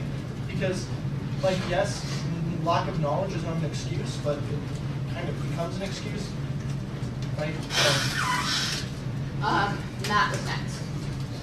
I'd like to say I'm rather agnostic towards this recommendation. As it stands as a policy, I very much agree with the values, and I'm pleased to be able to form that what we are currently planning within at least my portfolio, and it'll kind of tie in some of the portfolios of other executives as well on our website, is moving towards some broad themes of what advocacy topics we're working on, and trying to do that on a broad level. I think that one thing that I can communicate from our staff, and not just from our staff, but from my opinion as well, is that one thing we have to avoid when it comes to our website, if we want our website to be effective at communicating information, has to be the layer of communication. And that is, we need to make sure that when people are going and trying to get information, that they're able to get that information in a salient manner, and that there's not too much that is including them being able to access the information they need. If people are more interested, then it's important that they're also able to get that information. But that information, as we've already stated, is available on the council website with regards to what advocacy priorities are there. And people also have the recourse to the councillor to request that an update of any particular executive at a regular council meeting. They don't even need a second to do it. They don't need a majority. They just need to have their councillor ask it. So I think that the recourse is there. I would avoid trying to make our website as comprehensive as possible. I know that sounds weird, but it needs to be concise enough to be able to communicate that information. And I'm looking forward to, I know council wanted to make governance a priority when it came to our website. I'm hoping that it'll continue to be, but once we are past that, I think we'll probably be seeing some changes with regards to advocacy and tracking of advocacy priorities as well. But council has repeatedly made it clear that governance is a priority for the website, so that's what. Does anyone else want to speak to this? All right, sounds good. Yeah, I just note that outgoing councilors were invited to council transition. So this kind of speaks to the previous question a little bit too. Is the entire council mailing list was CC'd on an email inviting them to council transition. So if you didn't receive that, Katie, maybe check the I was told I wasn't invited. archives. Okay. However, if you want to share information, especially ongoing stuff, like a good way to do that though is also to come to transition and talk to councilors. Outgoing councilors have ideas, like you mentioned in the last resolution. They also know things that have been worked on this year that might be outstanding, and it's a good way to make sure that that transition occurs. And that's one of the reasons we ask outgoing councilors to come. It's very similar to why outgoing executives work with incoming executives on what is currently in progress and what they need to continue versus what is being implemented under their action plan. Because those are distinct things, right? There's a certain amount of stuff that just has broad latitude to be enacted because it's an organizational priority overall. Does anyone else have anything they want to say? All right. So seeing nothing, we are now going to vote on what the highlighted for the results statement on here. I can read it out loud if anyone's unclear, but I don't think, okay, doesn't look like we are. So all in favor? So 1, 2. All opposed? 1, 2, 3, 4. All abstaining? 1, 2, 3, 4, 5, 6, 7. Minus 2 in favor. So 2 in favor online. So that's 4. Should I be just more present? No, you're a councilor. No, but like, I feel like I'm this council. All right, then mark yourself an exception. No, we just started this, Oh. and when, like, When you walked in, Okay, it so was, what- it was split, so Ah, we're okay. just on the second one. We just have 2 in favor. 3 in favor. 3 in favor, so it carries. 3 in favor, 4 abstention? There were 4 opposed. Yeah, No, alright, 4 opposed, sorry. There was Oh, 4 maybe in I thought I counted 3 opposed. No, there was 4. Yeah, there were 4. Okay. There's 5 in. The motion definitely fails. Like, I support the motion. Oh, there's 3 online and you 2 were in Because favor. So that's 5 to there's 4. 4 people online that voted 5 to yes. 4. Point of No, 6 order. to 4, yeah. I request. Can we have a roll call, please? Do you want a roll call or do you want a revote? Revo. Like, we can just do a counted vote. We don't have to. That's a little hard to do when you have people. Very loud. Okay. So here, nothing, I think it's probably okay. We'll go just redo it. Yes. Okay, so guys, all in favor? If you're in favor of this motion, please raise your hand. 1. From the people online who haven't typed something yet, please do it. Okay, so all opposed. Right, how many are in favor? There's Right a- now, we just have 1 in the room and we're gonna do online after, we'll count it after. So we have 1 in the room who's. Wait, but Seneca just changed his vote. Seneca has changed his vote, yes. We're revoting. I'm entitled to do that if you're Yeah. voting. We're revoting. So all opposed. 1, 2, 3, 4. You're not. My God, can you sit in the back of the room? Thank you. You should grab a new chair, but yeah, I need other chairs. This is confusing. Okay. Okay. So then there's 4 opposed, all abstaining. So 1, 2, 3, 4, 5, 6, 7, 8, 9. Okay, Jerry, the reason we're voting is because there's confusion on the exact count. And now we're going to count the online ones.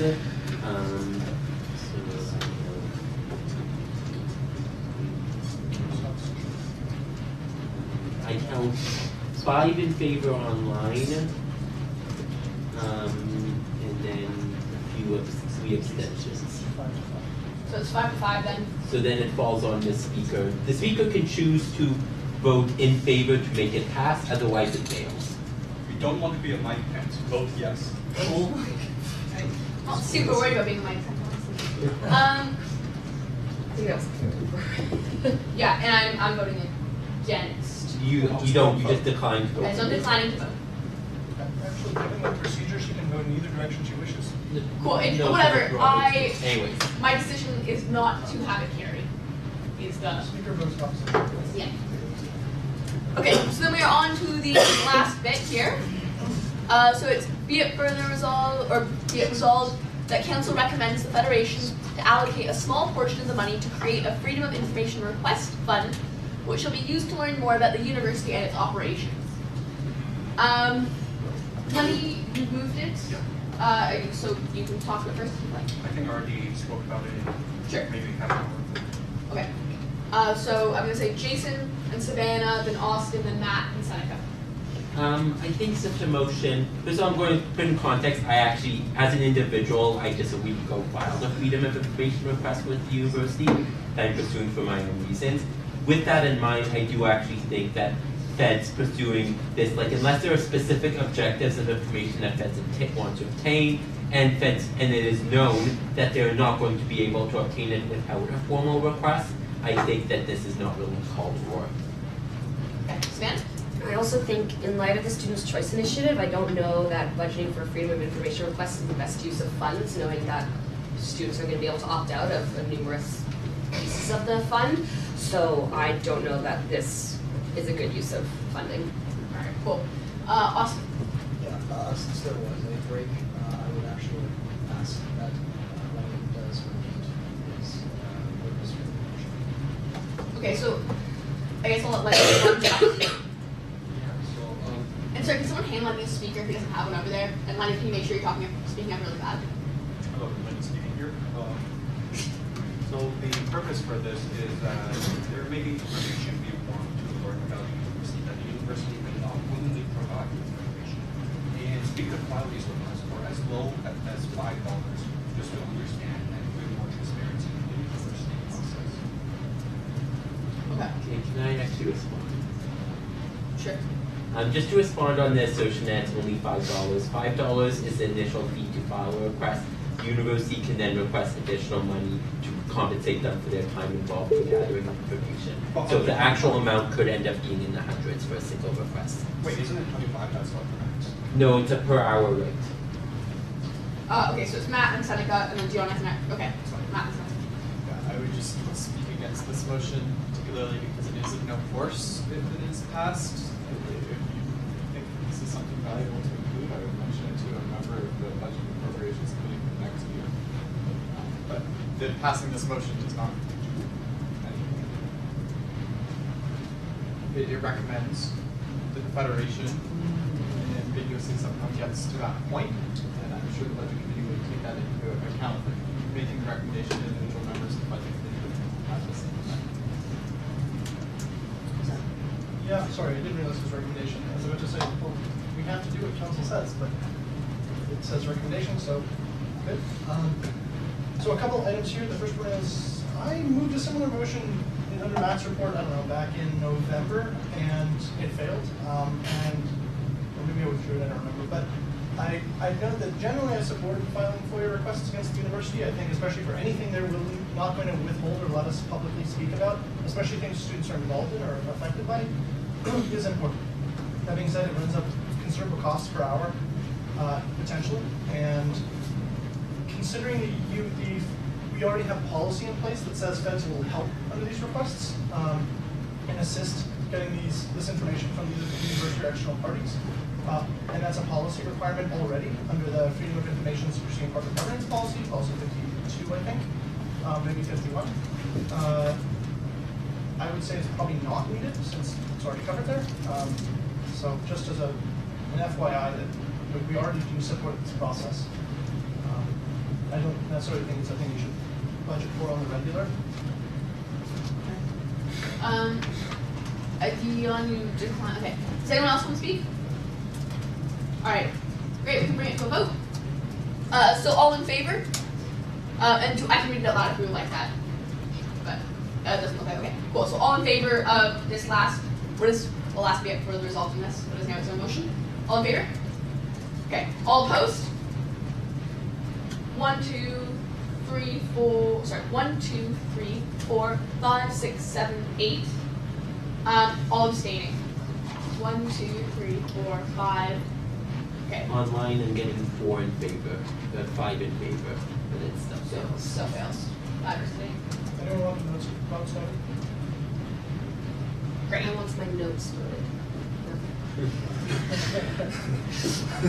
Okay, so we move on to our next section, which is now reports, because we moved that to here. Yeah, I think so it's worth noting, I think given timeline, the agenda actually says that the report that there's a limit for oral reports for 2 minutes. I think this time we're actually going to enforce that limit. Elizabeth? Sure, okay. Yeah, so I'm actually going to be running a timer. To be clear, the 2 minutes covers the initial oral report, not questions or discussion that might follow. And those are 10 minutes. Well, yeah, for the question. Yeah, that's what I'm saying, yeah. Okay, cool. Richard, did you have something to? I thought there was something that was supposed to be included in new. Oh no, new business. That was moved to the beginning of the Sorry. Okay, so Richard, your report. Sure. Well, it's only been 2 weeks since the last council meeting, so the biggest thing that happened was our general meeting. Thankfully, we passed a lot of stuff before quorum check was called. Seems that the later start time, the food, and also the raffle prize at the end really helped to incentivize people to stay, which I'm really happy about. So these things will be included in a report that will be written on the GM. That will be debriefed. And as well, just major things. One of the major things is just going again through the elections and referendum procedure. Noting that it is exam period, and that'll need a little bit more time. I was wondering if it was amenable to the rest of the assembly that instead of, well, I would ask whether you guys would prefer a public, open, like a meeting consultation, or if I sent it out to the council members. So that would be my question. Other than that, more than happy to entertain any questions. So I'll note that I think an actual public consultation where you send an invite to directors, councilors, and candidates would be preferable. I think discussion is warranted before a final one gets presented. That's not something that's easy to do over the internet. And if we send back, multiple people send back multiple edits that contradict themselves, that's becomes difficult. I'd also say that I contest the fact that the raffle prize actually had anything to do with turnout of the general meeting. I think much more so, it was the fact that Elizabeth sent an email to counselors mandating that every counselor bring one proxy, and that we had almost 35 proxies to the counselors. And then I mandated as chair that every director bring one proxy. And even Matt submitted probably the last proxy we got, like 2 minutes before proxies closed, like everyone submitted his proxy, so that's 45 right there. Then counselor attendance was excellent. Director attendance was required by the law, so that was good. I think it had a lot more to do with that and that engagement step. I also would like to note that and like highlight some of the constituencies that did really good work bringing people out. I'd like to in particular highlight the engineering caucus that brought a ton of people out, specifically the Engineering Society presidents. I'd like to note I'm not going to toot my own horn. Science caucus, a lot of science students came out. I'd like to note the math caucus brought a ton of students out. I think that had a lot more to do with it, and like that direct level of engagement. It's the same thing we saw in elections. Is if counselors and directors are the best marketing tools we have. If you know what this thing does, you can sell it well. If you know your position, you can sell it well. And I think that's what happened. People sold it well. I don't think the raffle prize had anything to do with it. I kind of think it was a waste of money, and it looks like we're incentivizing people to come out to participate in what's important for our organization by bribing them, which I see as a waste of money, and I won't be budgeting for next year. Okay, I'm going to say Savannah, then Alex, and Dion, then Austin. I also just want to acknowledge that architecture students, a number of them came from Cambridge to participate in the general meeting, so I thought that was really nice to see. I didn't realize that they were all the way up. Well, first of all, Richard, great job with hosting the annual or the general meeting. I did have one question about that though, about how we might improve for next year. I noticed that after we served free food, about half the room got up and left. Do you have any recommendations for the incoming president about how we can prevent that from happening in the future, whether that's not serving free food, having free food being served at the very end, or something like that? That was something that I thought about too. I think the one that I'm leaning towards is maybe serving food right at the end. But again, that warrants looking into itself. So if anybody has any suggestions, we're more than happy to hear them. For now, we're looking into that. So. Cool. So it was Dion and Austin, and then Seneca and Will. Yeah, it was. I'll have to cover my point. Okay, cool. So Austin. Yeah. A few things. First of all, Richard? Yes. Great job. Honestly, you were a good speaker. I think you went pretty well. You handled yourself very well. I do have to come back to Alex kind of brought it up. And after the food was served, it's not a joke that all of us were sitting on our asses, praying and hoping that no one could make a fucking quorum check. Because we all knew that if someone had done it, we might have failed. And it's a freaking blessing that we managed to get through what we did. So I don't want to pretend and lie that we had this super successful meeting that held quorum the entire time, because we didn't. And this is still a problem that we have. Great thing that this happened the way it did, but let's not sweep this under the rug. I think that's why the board continued task force as well, to look specifically at engagement. Definitely. Sorry, just direct response. Yeah, if you don't mind, I'm just gonna respond to Seneca and Austin. Those are very well taken. I really appreciate your feedback. I think that what I meant to say was I don't think it necessarily had a huge, like it wasn't a majority, and I will have to acknowledge, and I do very much appreciate all of the society's help in helping us to promote this GM this time around. I do have to acknowledge that while I think that the incentives that we had did help, it didn't help as much as Seneca and Austin spoke about. So I do have to thank you for that. Okay. Yeah. No, Seneca and Will. Sorry. Okay. Right. Yeah, good job, Richard. The general meeting, save for its flaws around that have been pointed out about quorum, about the success. I had a question about one report that hopefully you'll be seeing from either you or Michael going forward, the one about elections, and recommendations off of that. And we will be tabled a motion that will probably be reconsidered if that motion gets. Do you have any timeline or any expected timeline on when that report will be presented to council? I don't have an expected timeline. I really want to finish all those things before I leave. Yeah, I really do.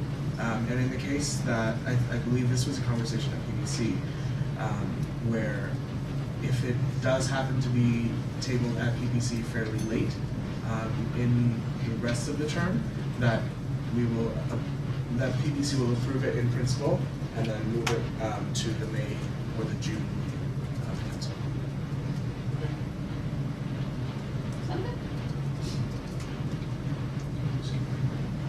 Okay. Anything else?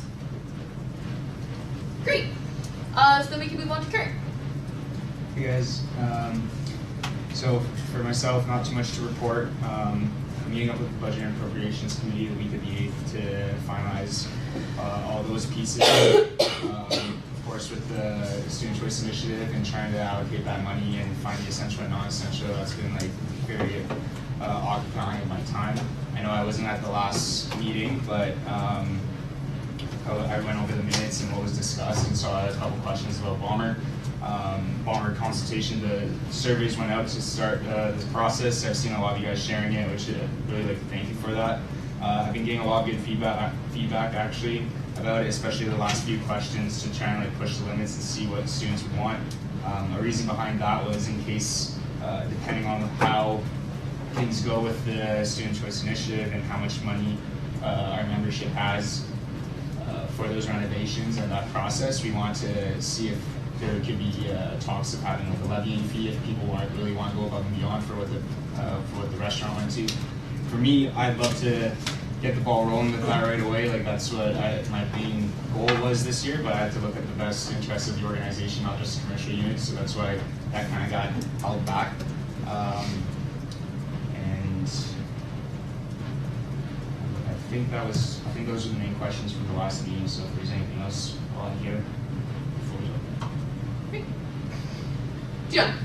Question about Bomber. Do you know roughly when like crates open? Sorry, can you see if I can? Yeah. Question about Bomber. Do we know when it might be open? Like rough time. Reopening would well, our expected timelines initially was for it to happen for fall 2019. Of course, we haven't been able to start anything, and we want to see how the Student Choice Initiative will affect our funds. So it's going to be pushed to ideally probably winter term or spring term of 2020. Yep. Awesome. Yeah. With regards to the survey, you said a lot of people have already started. I was wondering if you have a number on how many students? So when I last asked Alex Kelly, the marketing specialist with commercial operations, he said in the first week we already had 230 people right into it. I haven't asked since then because I was like, wow, that's a pretty substantial number. So it's still rolling, and yeah, it's pretty good. Yeah. That's one not Bomber related. I want to follow up on something that Maslow brought up, which was related to mailing lists for Maslow's board of directors. So we're going to that one. Yeah. So did Pratik ever get back to you about? Oh, I thought I had a conversation with him where he sent it out. Pretty much right now, the entire our mailing list for everything Feds is being updated. So he was asking if we could have that. If you guys are okay with having it at the same time, I could have sworn an email was sent out. We could double check. That, and I could get back to you offline. But the plan for all the Feds, the mailing list to change over for across the board would be was for May. So yeah, just have to double check for that. Cool. Does anyone else have anything for Kurt? He did, sorry, I'll show it to you.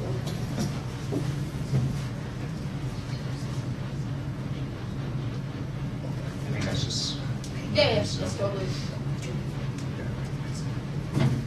Okay, so Matt, are you ready? No, it's last. Hello. So I have opted not to submit a written report for this meeting, considering again the recency of the last time the report happened, and also the main activity that I would highlight to council since the last meeting has been completion of the USA report, which was recently approved by the review panel and is currently at EAC for discussion. I know that was a matter of priority for many councillors, and they wanted to see it done, especially since it was due in January, and I received extensions to have it submitted within March, and I've done so. That has been the main priority, but of course, as always, I am ready for. Might not be ready, but I welcome any questions on anything in my portfolio. Anyone have anything for Matt? Yes. Just wondering what was the vote count for approval of the user review? I cannot tell you right now what it is because it was an e-vote, but 4 people voted in favor, which would be a majority of the committee at the time that it was sent out. So I will check right now for you. It was for 11 o'clock this morning. Does anyone else have anything for Matt? 4 in favor, 0 against, 0 abstaining. Dion. I was going to touch on the more report, but I just wanted to ask Matt if there's any news on issues with CS international tuitions. We have not received any response from the University of Finance, but I will be sending a follow-up. Okay. Hello? Okay, is this follow-up about the international tuition grant, which is supposedly meant to balance out the increase to back in the budget? I think I communicated to them both on the issue of the grant and on what the effects are for. There were 2 separate issues that were brought up to me by 2 separate math counselors, both very legitimate. One was on whether international co-op students are actually seeing greater increases in their tuition schedules than they should be, based on the University Board of Governors kind of internal guidelines on how they want to see tuition increasing. And the second piece was, I think, I cannot remember if Richard or I are following up on this, but the increase to CS tuition, bringing in line with software engineering, whether that is for international students, whether that is being, how that will affect people in years past the first year. We're following up on both of those. Cool.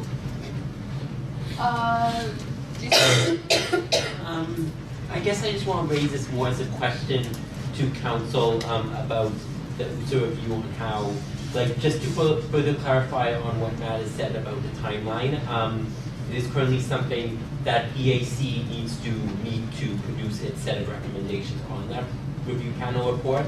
So the question lies, after that happens, what should happen since this is the end of the governing year? My personal opinion would actually lean towards council having an online vote on it, so that, because I do not believe that incoming councillors would have enough familiarity with Ruth's to deal with it. So I'm curious what other people in the room think about that. Awesome. I told Jason in advance of the meeting that my opinion was to have, if council could meet, that the item, that the recommendations from the AAC be handed to COPS to act on, and that COPS on behalf of council make a decision. Because I think that if there's recommendations that are contentious, then discussion should be had and not just have a vote. I do think that the incoming councils would probably be poorly placed to assess it. Coming in immediately and having a huge question like that would be my take on it. Yeah. And I would just like to say that which way council goes, or will support that in any fashion with the EAC. I'll try and find a way to make that happen so that they have you guys have a recommendation. Anyone else have anything for Matt? If no one has anything to say, I'm actually just going to move. Be it resolved that council authorize that an online vote take place to receive and respond to the USA review panel report when ready. Do we have a seconder? Well?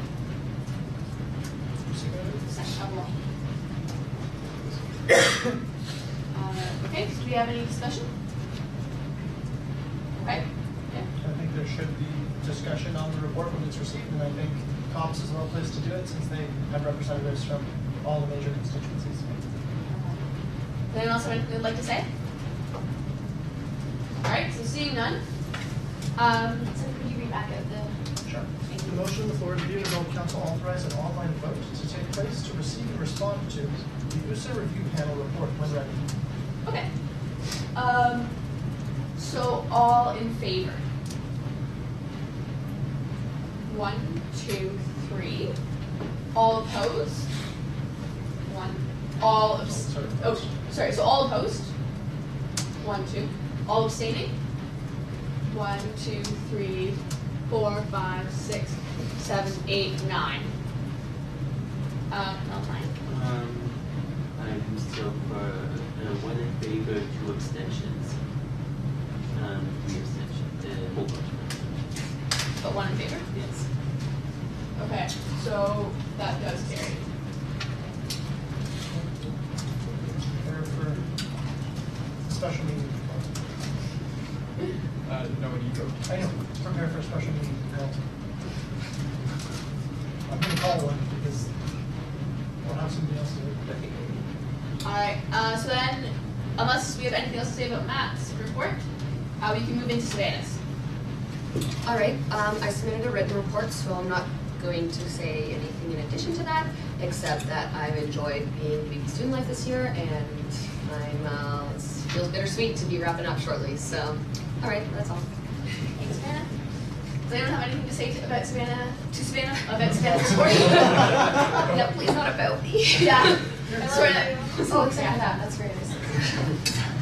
Positive things only. But does anyone have anything to say about Savannah's report?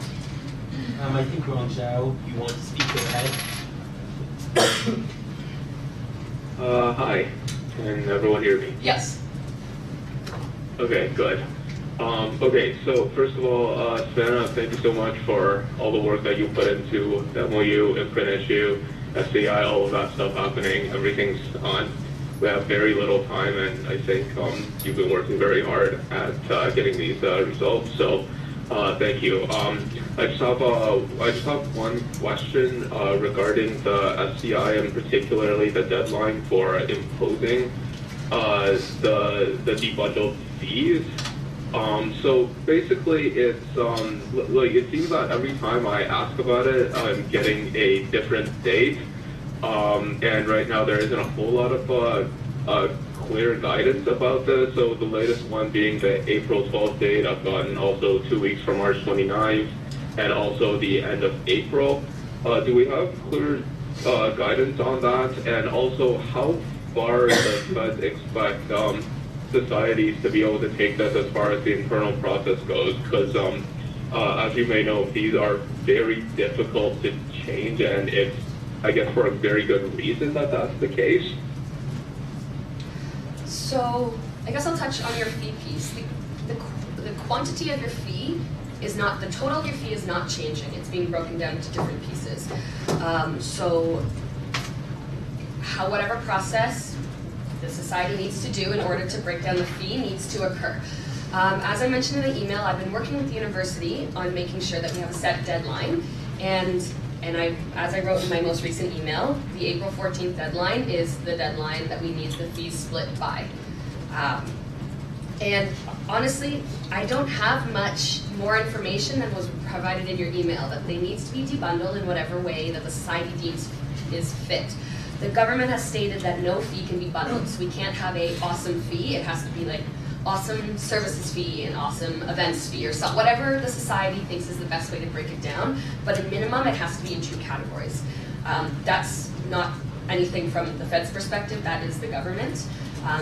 And the reason that I think in one email I wrote end of April was because that's when they need like final things ready. So we need everything put together and sent off to the university by mid-April for the Board of Governors meeting or something like that. But the deadline that is set for us by the university is the end of April, so we need to have all the packages put together and ready to go by the middle of April so that we can review it and pass it on to the appropriate committee, especially for allocating funds. So April 14th, as I wrote in the email, is the deadline to have the debundled fees passed on. I was able to extend it, which is why the original one was 2 weeks from March 29th or whatever date it was. But I had those discussions and I was able to push that deadline back a little bit, but I can't push it any further than April 14th. And so all the information that I have about the fees was included in that email to presidents about the debundling portion, the most recent one. What's the new date, just so I can mark it? April 14th. Hello. Yep. Okay, yeah. So I have read through that particular email. It was just because there was a bunch of different dates floating around. So the other thing is about. So I did send a follow up. I don't know if you got a chance to take a look at it, but if not, no worries. So the follow-up is about this. So in MathTalk, there's a lot of different things. So I got the general. We had our general meeting last week where I got a emergency motion approved, so that we can begin the process of actually debundling fees, so that it doesn't have to come back to GM. Now with that comes a number of limitations. I think we should be able to work around that. However, because our fee does also contain the math news fee, which is governed by the MOU, and Feds is a signatory to that, would you be able to clarify what kind of legal and other procedural processes needs to take place with Feds in order to get that re-signed within the next 2 weeks? So just to clarify, the signatories are 2 people from Feds, a number of execs, math news editors, as well as the Dean of Mathematics. So Does that need to happen before we can restructure? I don't believe that needs to be re-signed. I believe that with the debundling the fee, if you pull the math news fee out of the overall, because it's assessed per student if I remember correctly. So if you just pull that out and use that as one of your categories for debundling, there shouldn't be an issue. Ron, but I do recommend, since this is MathSoc specific, that we need to chat about it. I think we have a meeting scheduled for tomorrow anyway, so that we can take this offline. We need a little pressure too. I mean, the board can always withhold your fees. I'm just kidding. I'm just sorry, that was a joke. Also noted in the minutes, please. Please note that in the minutes. Also note that the humor of the chair is not appreciated by the engineering society. All right. Does anyone else have any questions for Savannah? Cool. So we're gonna move into the board of directors reports. Seneca, whenever you're ready. Lack of humor. Or lack there, yeah. And Seneca, there's a 2-minute timer for that. Yeah,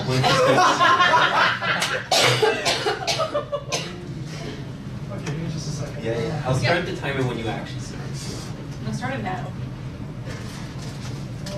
Alright, well, I submitted my written report, so beyond that, I'll just touch on what we have done at the last meeting. Actually, I sent Jason exactly what I wanted to say. It's literally 3 things to present. So the new bylaws came into force. So yeah, most of them, I guess there are like a couple of items that we didn't get to too, but some of them came into force immediately, some came into force in effect on May 1st. So those increased some of council's powers in some areas and oversight capacity of the board. Board transition is happening soon. Right now, we've invited a new director to come to our meetings. Of the public portion so far, the next meeting they'll be invited to the confidential portion as well. And as requested, the board is looking into the impeachment salary loophole that council requested to look into. That's particularly necessary given the new additions to our bylaws. So part of the problem though with we chose not to pursue the performance bonuses because given the short period of time the execs are in office, it was seen by the board that this was probably not the most appropriate way to structure executive salaries. That motion failed. And that's about all I have to report. If councilors have questions, I'd welcome them. That's easy. Does anyone have any questions? Yeah, go for it, Lenny. Yeah, about the impeachment salary, the motion also is for 2 report. Is your report only take the law maybe such a restructuring? Or is it more just a verb? We're still investigating. We did conclude send a summary report to council after we investigate. Anyone else have anything for Seneca? Oh, sorry, one last teeny item. The board has requested 3 minor amendments to the Society's MOU. Those are to clarify that the committee presence is a committee of council, not a committee of the board of directors, that the chair of the committee to match our new bylaws should be the president, not the student life. And then the third one was there's one portion of the MOU that says that the societies have to follow Fed's bylaws, but there's another portion that says they only have to follow the bylaws, policies, and rules of the Procedures university. of the university. And that's probably an University of Waterloo, which is likely an omission of Federation of Students College, University of Waterloo. So that's those. The board asked that the societies, even the presidents, meet or vote to consider those minor changes. In every other instance of mention, it's bylaws, policies, procedures of the University of Waterloo and Feds, except in one instance, so they asked it. Alright, does anyone else have anything for Seneca? Alright, in that case, we're gonna move on to the representative reports. So AHS? We had an event with MStock last week. It was very successful and fun. It was cool. AHS were really shocked and scared about the jewel when it came in, and they didn't know what to do. And they thought they weren't allowed to like look at it or anything because they also thought the reviewers were EdCom and they'd get like scared. So and yelled at. So I was like, oh, we should have maybe made an announcement. So I that's made okay. an announcement, you were in this room. Alright, anything else for AHS? No, we're working on our first time transitioning awesome because we've never done transition before, so it's fun. Cool. Arts? Any questions following that report? Arts? Cool. Let me actually check the online attendance list. No, I don't think so. And I guess environment, engineering. Offer to share. No, for that minutes. All right, so after 16 months, my executive team is very tired and also very happy to transition our successors, who are the bright-eyed, bushy-tailed team of Ellen, Nonzo, Derek, Matt, and, good God. Bryn? No. They're good. Audrey and Audrey. There we go. I got the ball. They're going to do a great job because we're going to transition them well, and they're all very excited. So www.nsoc.uwaterloo.ca/documents/reports. Get that? Includes all of our VP academic release mandate reports. I know some folks here expressed interest in what the VP's academic of the Engineering Society do because they do a lot. So you can find all the reports there. That's to Lenny who requested them last week. That's to everyone because we're cool. Our winter joint general meeting on Sunday, we met from 10 a.m. to 4 p.m., survived at least 2 quorum checks, and amended our NCLEX fees to reflect the Student Choice Initiative. Regarding our fees at MathSoc, it is our approach of the Engineering Society that we can't do anything to our fees without the consent of a general meeting, if that helps you at all with your handling of the Student Choice Initiative, which it probably doesn't. The Engineering Society looked through 5 years of termly budget data and developed 2 bundles in our structure, which has been dispersed to the Federation of Students, Executive, and will be distributed to our members when deemed appropriate. We don't really know how to announce these changes to our fees because we don't know when they're going to be accepted by the university, so we're kind of just sitting on them right now. I think it's worth mentioning that we had about 2 days warning from the Federation of Students to draft this proposal before our general meeting. And I appreciate both Savannah and Matt's support over the weekend to help me construct this proposal for our GM because couldn't have done it without them. And the Engineering Society Board of Directors wrote a letter to the chair of the board indicating that neither of the Engineering Society presidents would sign the society's agreement without further consultation. Just a second, catch. That was 2 minutes exact. That was beautiful. Thanks, Matt and Savannah for their support over the weekend. I can just copy paste this to you. I wrote it out. Oh, that'd be great. Thanks. Okay, does anyone have any questions for Katie? Or does any other engineering counselors want to report on anything? Anyone? Nothing in particular, but a student did reach out about they're being extorted by Icon to pay $700 in terms of normal wear and tear. They emailed the feds, municipal commissioner about it. And I just did want to respond to that because Lenny did send me a follow-up email on that saying after not been addressed by the Federation, so for that Can you just repeat what the issue was first? So specifically, some residents in Icon had furniture and experienced what they termed normal wear and tear of the furniture, creases, design, something like that. And essentially, Icon said we need to replace the furniture. Here's $700 for damages. It needs to be us. I'd actually like to add on to engineering support, just personally saying that in addition to the transition stuff I'm doing for council as a whole, I have since the election been in contact with incoming engineering councillors, and pleased to see one of them is sitting right there right now. So yeah, I'm going to definitely provide extra support to them to ensure that they smoothly transition into their roles. In regard to the particular role I've held in the past 8 months on the NSHOC Board of Directors, during the NSHOC General Meeting, they chose Megan Town to succeed me in that particular position. I would say that I would be transitioning Megan Town into the board, but she has been on the NSHOC board in the past, so there's not that much for me to transition other than to give her a template of the reports that I've been feeding.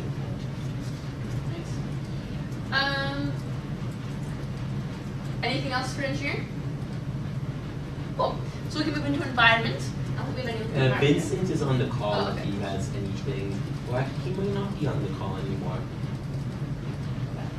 Yeah, I think we could go on. All right. Mathematics. Hi, can I speak? Sure. Okay. So a couple of things. So first of all, we've had our GM last week. It was very successful. We ended on time, adjourned on time with quorum, so I was very happy about that.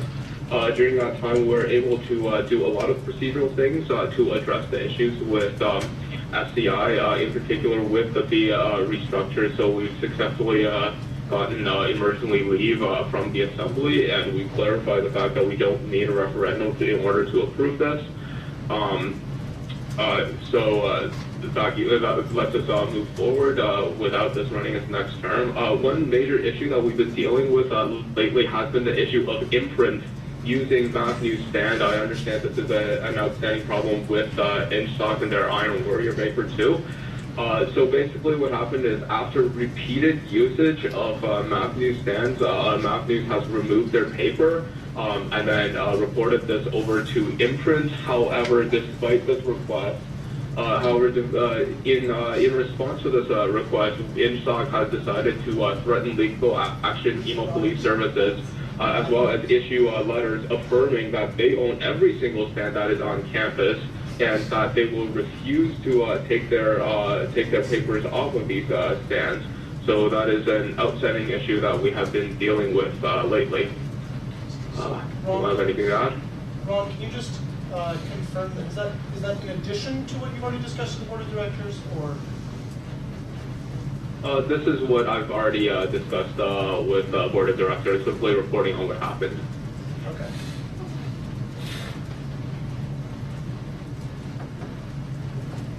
Any other math counselors want to report? Yeah, Dion? Yeah. So from the academic side of things, I've been seeing a lot of academic education and been pushing for addition of first-year cohorts in mathematics to continue to adopt that academic chain.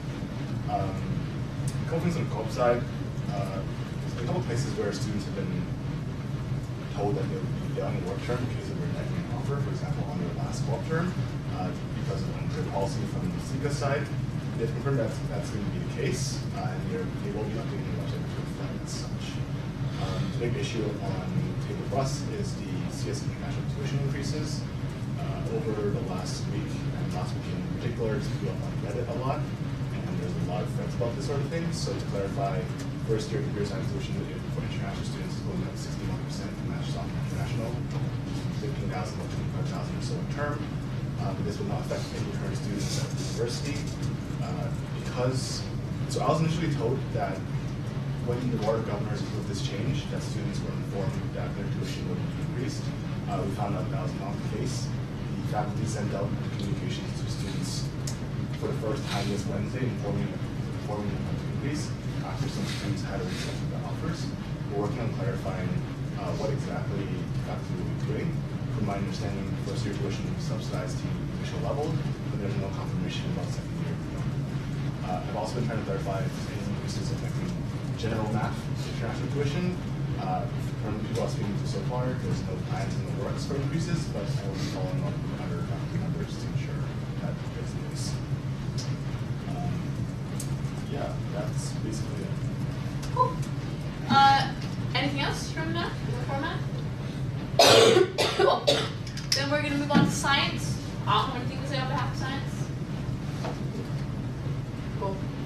All right. Then Cambridge. I don't think they know. Kitchener. Stratford. St. Jerome's. Or Renison.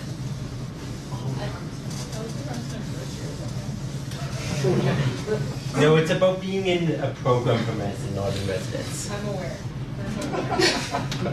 Okay, so officers of council reports. I don't actually have a report to give a speaker. Yes, I do have a report I want to give as soon as I finish writing down this link. I think I'll double check this is right. Put this link in the minutes. It is not necessary for it to go in the minutes because it's going to be pointless by that point. Okay. Anyway, so I, along with other people, have been organizing counselor training. Counselor training will occur this coming Saturday, April 6th, as a pretty much all-day event, starting from 11 a.m. and eventually ending with dinner. So we would like whichever counselors here want to attend for the sake of being a liaison, helping to discuss and provide guidance. If you want to attend, if you do want to, please fill out that form there, just so that we can get food for you, since we will be providing both lunch and dinner out as part of this. So yeah, if you also want more information about this, please get contacted. Yeah? You don't have any questions? Sure, John. Can you confirm that the dinner is on council? Yeah. Yes, sorry. Yes, dinner being paid for by them. Yes. Did you confirm this with the president that there's budget left? I've already confirmed that there's budget with Vice President Operations and Finance, and I can confirm for council, I will be funding board and council transition as much as is needed to have an effective transition out of next year's budget in addition. So I will work with the transition, the 4-month transition budget will be presented with the Budget and Appropriations Committee that I now co-chair, and I'll be working on that. So don't worry, we'll have an effective transition, and there will be funding. Alex, you do something to say? Oh, yeah. I just went on the link and I realized there's no information about what day it's happening or what time. Could you add that whenever you chance? Right, because it was meant for people who had already gotten an email about it. Yeah, let me see. Yeah, I can quickly add that to the start of the point. Okay, this is not fun. Okay, cool. And then anything else for Jason? Cool. All right, so then Seneca. Wait, I want to speak. Sorry. Who's that? Alex Lee. I love Alex. All right, go for it, Alex. So I just wanted to thank Jason for having and keeping the live meeting update thing. It's been extremely helpful for me as I just realized that I double booked myself and I was constantly referring to that live document. It's been extremely helpful. I just want to thank Jason for that. I am going to comment in that I do actually want to know from people online, to what extent it's useful, because while I recognize it's some utility, this is something that actually took me on about 2 hours last night preparing. That is partly an efficiency thing that I need to fix, but it is a time-consuming thing, so I do need to know whether it's a worthwhile thing for whoever the deputy speaker next year is to continue doing. I would also like to, I would take this opportunity to thank everyone and say that it's been a pleasure serving as deputy speaker, although my job in that role is not quite done yet because of transition. So Seneca, whenever you're ready. Sorry, so I asked a question in the minutes because Rich was chatting with me. That might have been your question, Alex. Yeah, I was just asking for the date and time information to be put up on the event.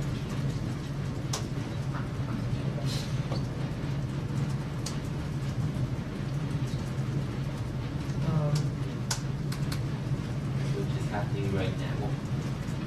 Okay, so a couple things under my report.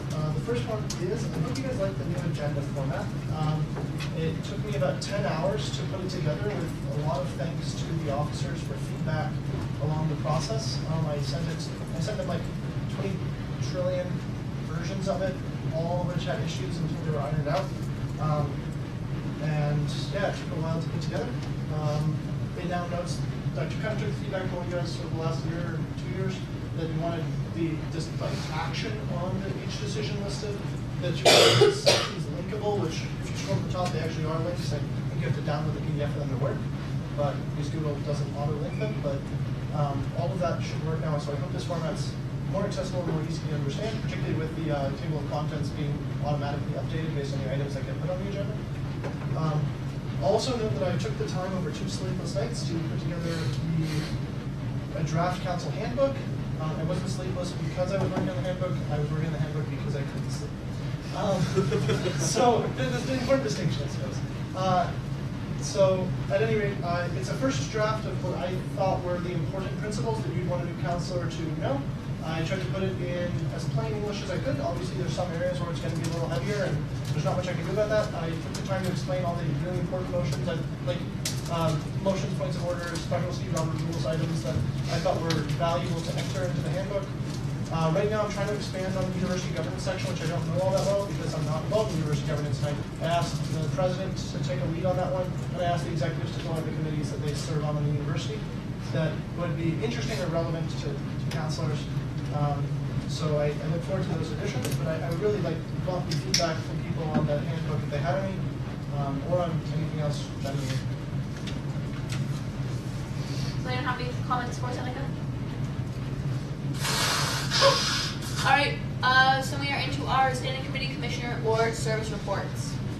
Do we have any? Yeah, I don't think we do, but All my committees were updated in my report. nice. Anyone else? Yes, Matt. Connor is currently working on the report that was requested but discussed at the last meeting. Just a summary of the types of complaints that we get. Okay, yes, ma'am. I was just thinking, because the Society Relations Commissioner was just dissolved at this meeting, is it okay that if there's any mention of it in any policies or procedures that it's struck, that role is struck from them? Or I'm just not sure. I can't think off the top of my head that there is a mention of that role in policies and procedures, but if it is. So can I take that as that you move that the secretary strike references to the SRC from all Fed's policies and procedures? Matt seconded. What? One second.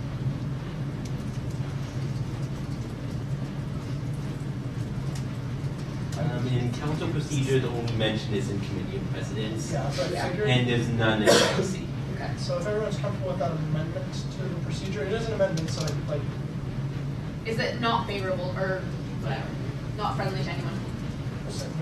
Matt seconded. All right, so I'm not seeing anyone that this is not friendly to. So we can accept this friendly amendment. So it has to be an amendment. So it's an amendment to the procedure, but it's a motion. Sure, okay. All right. Do we need any discussion on it? Cool. So all in favor of this is an amendment? There's a motion to amend. Yes, sorry. So all in favor? 1, 2, 3, 4, 5, 6, 7, 8, 9, 10, 11, 12, 13. All opposed? All abstaining? All minus 2 yeses. Yes, it passes. Okay. Cool. So then I think we can move into new business. Nope. Yeah. Yeah, it's 14, right? If anyone has Rong Zhao, you indicate you want to speak, go ahead. Yeah, so I'm gonna go ahead and move to put a time limit of 2 weeks on the elections report. So it would be council mandates that it'd be completed in the next 2 weeks. Election for what? Elections reports. Oh, yeah, okay. Okay, do we have a seconder? Katie seconds. Does anyone want to talk to it? I'll speak to it. Okay. Rob, yeah, you can go Okay, first. so basically what happens is that, so the election report is something that has been brought up repeatedly, whether it's about the election integrities or some of Lenny's motions or about people in engineering not being able to vote because they're not fees arranged. And basically any time council has suggested procedures and or other fixes to election procedures, the election report is the default thing that comes out against it. Basically, it will be addressed either by committee or by the committee or by the president through the election report. The only problem is that that election report has not been out for a very long time, and it is the thing that is hindering hindering basically every single proposal that council has made to fix the election problems right now. And given that we're tabling things until after the report, I'd like for the report to be done ASAP, especially because it's also stopping a lot of probably not very controversial election related amendments and motions. So I think council will agree with me on that there does need to be some time limitation on this, and it needs to get done soon given all the transitions. Cool, Richard. Okay, I seconded. Oh, sorry. Okay, yeah, you did. You're right. Go for it. So aggrieved. I was prepared. Sorry, Okay. Katie, go for it. Thank you. So with all due respect to the smooth sailing operation of the Federation of Students, but elections have been a huge point of contention this term, and we can't make change if you're going to continually hide behind this report. All right, Richard. I reject the assertions that I've been hiding and that we're rejecting based on the fact that this report is incomplete. I've reminded councillors several times that I welcome feedback and I welcome conversations, and I'm more than happy to include it in the drafting process. That being said, it is being drafted as soon as I possibly can. We're working on it. Cool. Katie. So 2 weeks is good? I really hope so. Me too. Okay. So do we want any more conversation or can we vote? We have 2 minutes left. Sorry. Yes, go. One last comment. No, never mind. No, we're good. Sure, Richard? Yeah. Okay. So any other conversation? Yes. I just have a question for Ron, if that's okay. With the 2-week deadline, what does council want to do with the report? Are we gonna have a special meeting to address the things that have been tabled? Or are we saying within 2 weeks, now we can address the election stuff that's been tabled? I just wanna know what subsequent action he wants after the 2 weeks. I'm just gonna respond, but Ben's Okay, so it is response. Sorry. Yeah, I think it was important. You guys, Ron Jack. Yeah, I just want to make sure that we're meeting timelines that council wants us to meet. Yeah. Okay. So Ron Jack. Okay. Yeah.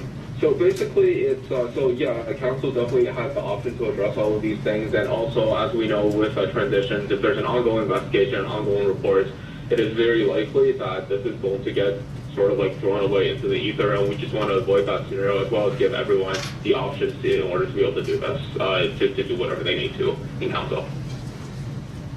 Okay. Did you still want to speak something? I was just going to say this provides an opportunity for us to meet or to get recommendations from councilors outgoing on the items, and then submit that since the incoming council will have to approve it. And with that, I'd like the speaker to bring the question to a vote. Can I give Richard the option? No, it's okay. You sure? Yeah. All right. So, all in favor? And sorry, just for clarification, this is in favor of having this done in 2 weeks. 1, 2, 3, 4, 5, 6, 7, 8, 9. All opposed? All abstaining? 1, 2, 3. 4 abstentions. Yeses. It's gonna carry. Does anyone want their vote noted? 4. Okay. Ron Zhao wants his vote for noted. Alex Lee wants his vote for noted. Jerry wants his vote for noted. I want my vote for noted. Okay. Oh yeah, same here. All right. So sorry. 1 second. These guys. So can you guys raise your hand in the room if you want your votes noted, just so I can get you? Okay. All right. The other one's online. Yeah. Cool. Matt, you want yours abstention noted? Or you just want to be okay? All right. So for next item of new business, Matt. Oh, it's gonna move to adjourn. Okay. Awesome seconds. No, I object Oh, to okay. adjournment, and I move that we continue the meeting for 10 more minutes. We need a second. The councilors had items of new business to raise. All right. So Awesome's gonna second. I withdraw my motion. Okay. So what is our next new item of new business? Awesome. Yeah, this is just myself. I have a motion, rather an item of discussion that a constituent, a member at large of Constituent Science had brought to the general meeting this March. It was failed to get to it, and they wanted me to bring it up for council.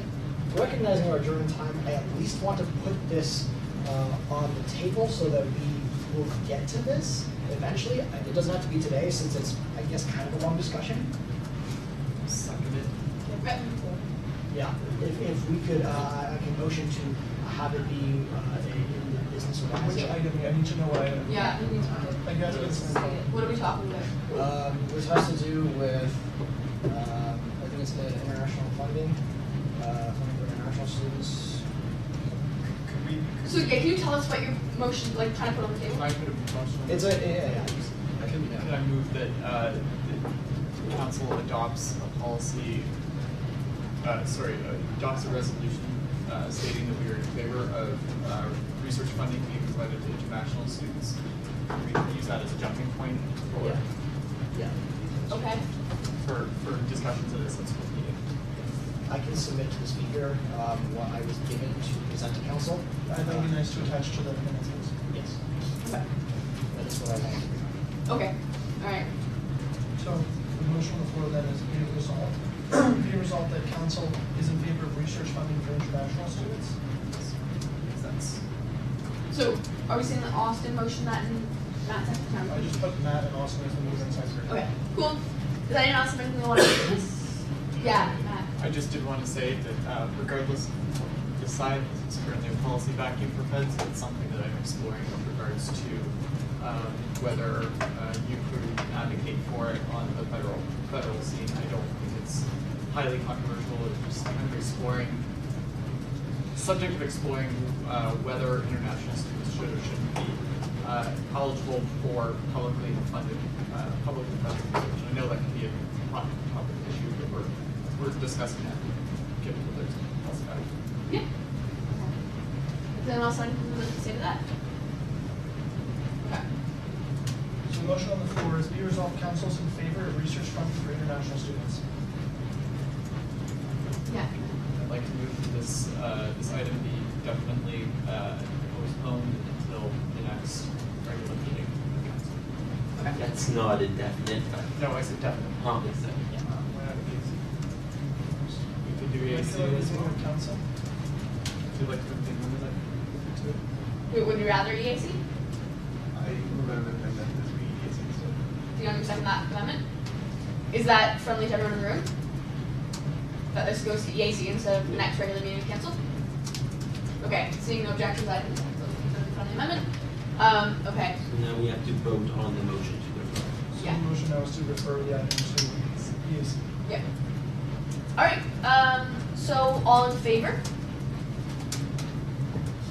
So 1, 2, 3, 4, 5, 6, 7, 8, 9, 10, 11, 12, 13. All opposed? All abstaining? One abstention? Noted or no? So it carries. Okay. Go for it. Something that was not gotten to on the GM agenda was a inclusivity and diversity report, I believe. I told Kieran that I'd introduce it to council for discussion and new business. There was not time to do so, but I'd like to request that council put an item on the agenda for the May meeting for a discussion on whether we request the RPO to conduct a report reviewing inclusivity and diversity of the Federation of Students. I asked in the meantime that Kira help me put together what the context of that debate is so that I can provide that to council and invite her to come and speak to it if she's around on campus at the time. Do we have a second there? Dion? Okay. Does anyone else want to talk to it? Sure, Stan. I would ask that Kira and Seneca engage with the incoming VP Student Life Amanda on this discussion and coming up with a report template for what should be included in the report. Sure. Yeah, absolutely. Okay. Yeah, Matt. I have a point of information. Yes, I'll answer it. Is Kira involved at all with Raise? Because it sounds like that might be another. And Raise and Women's Center and Glow are all people who should probably be consulted before we slants on it. Yeah, I've only got a first name. Kira's thing was just a discussion as to whether or not this is something the Federation wishes to look into, not who to consult and what the process of the report would be. It's just, do we want to do it? If so, let's have the RPO start that process. Okay. Anything else? Okay. So I guess we need a vote to defer this back to the May meeting. Yeah. So all in favor of putting this on the May agenda? 1, 2, 3, 4, 5, 6, 7, 8, 9, 10, 11, 12, 13. All opposed? And all abstaining? Notably. That carries. Anything else for Business Horizon? All right, seeing none, I think we can adjourn. Bye, guys. Do people want to do a photo of counselors? Because that student brought that up. Let's do a group photo. There's The enough. best counselors.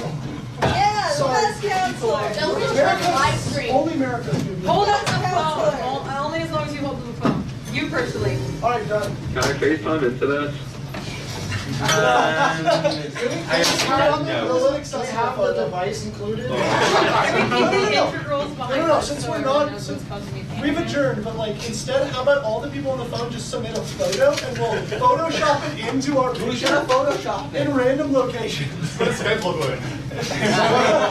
Wait, Jason, don't erase the Seneca sigmoid function. Oh, look, my sigmoid function on democracy versus quorum number for GS.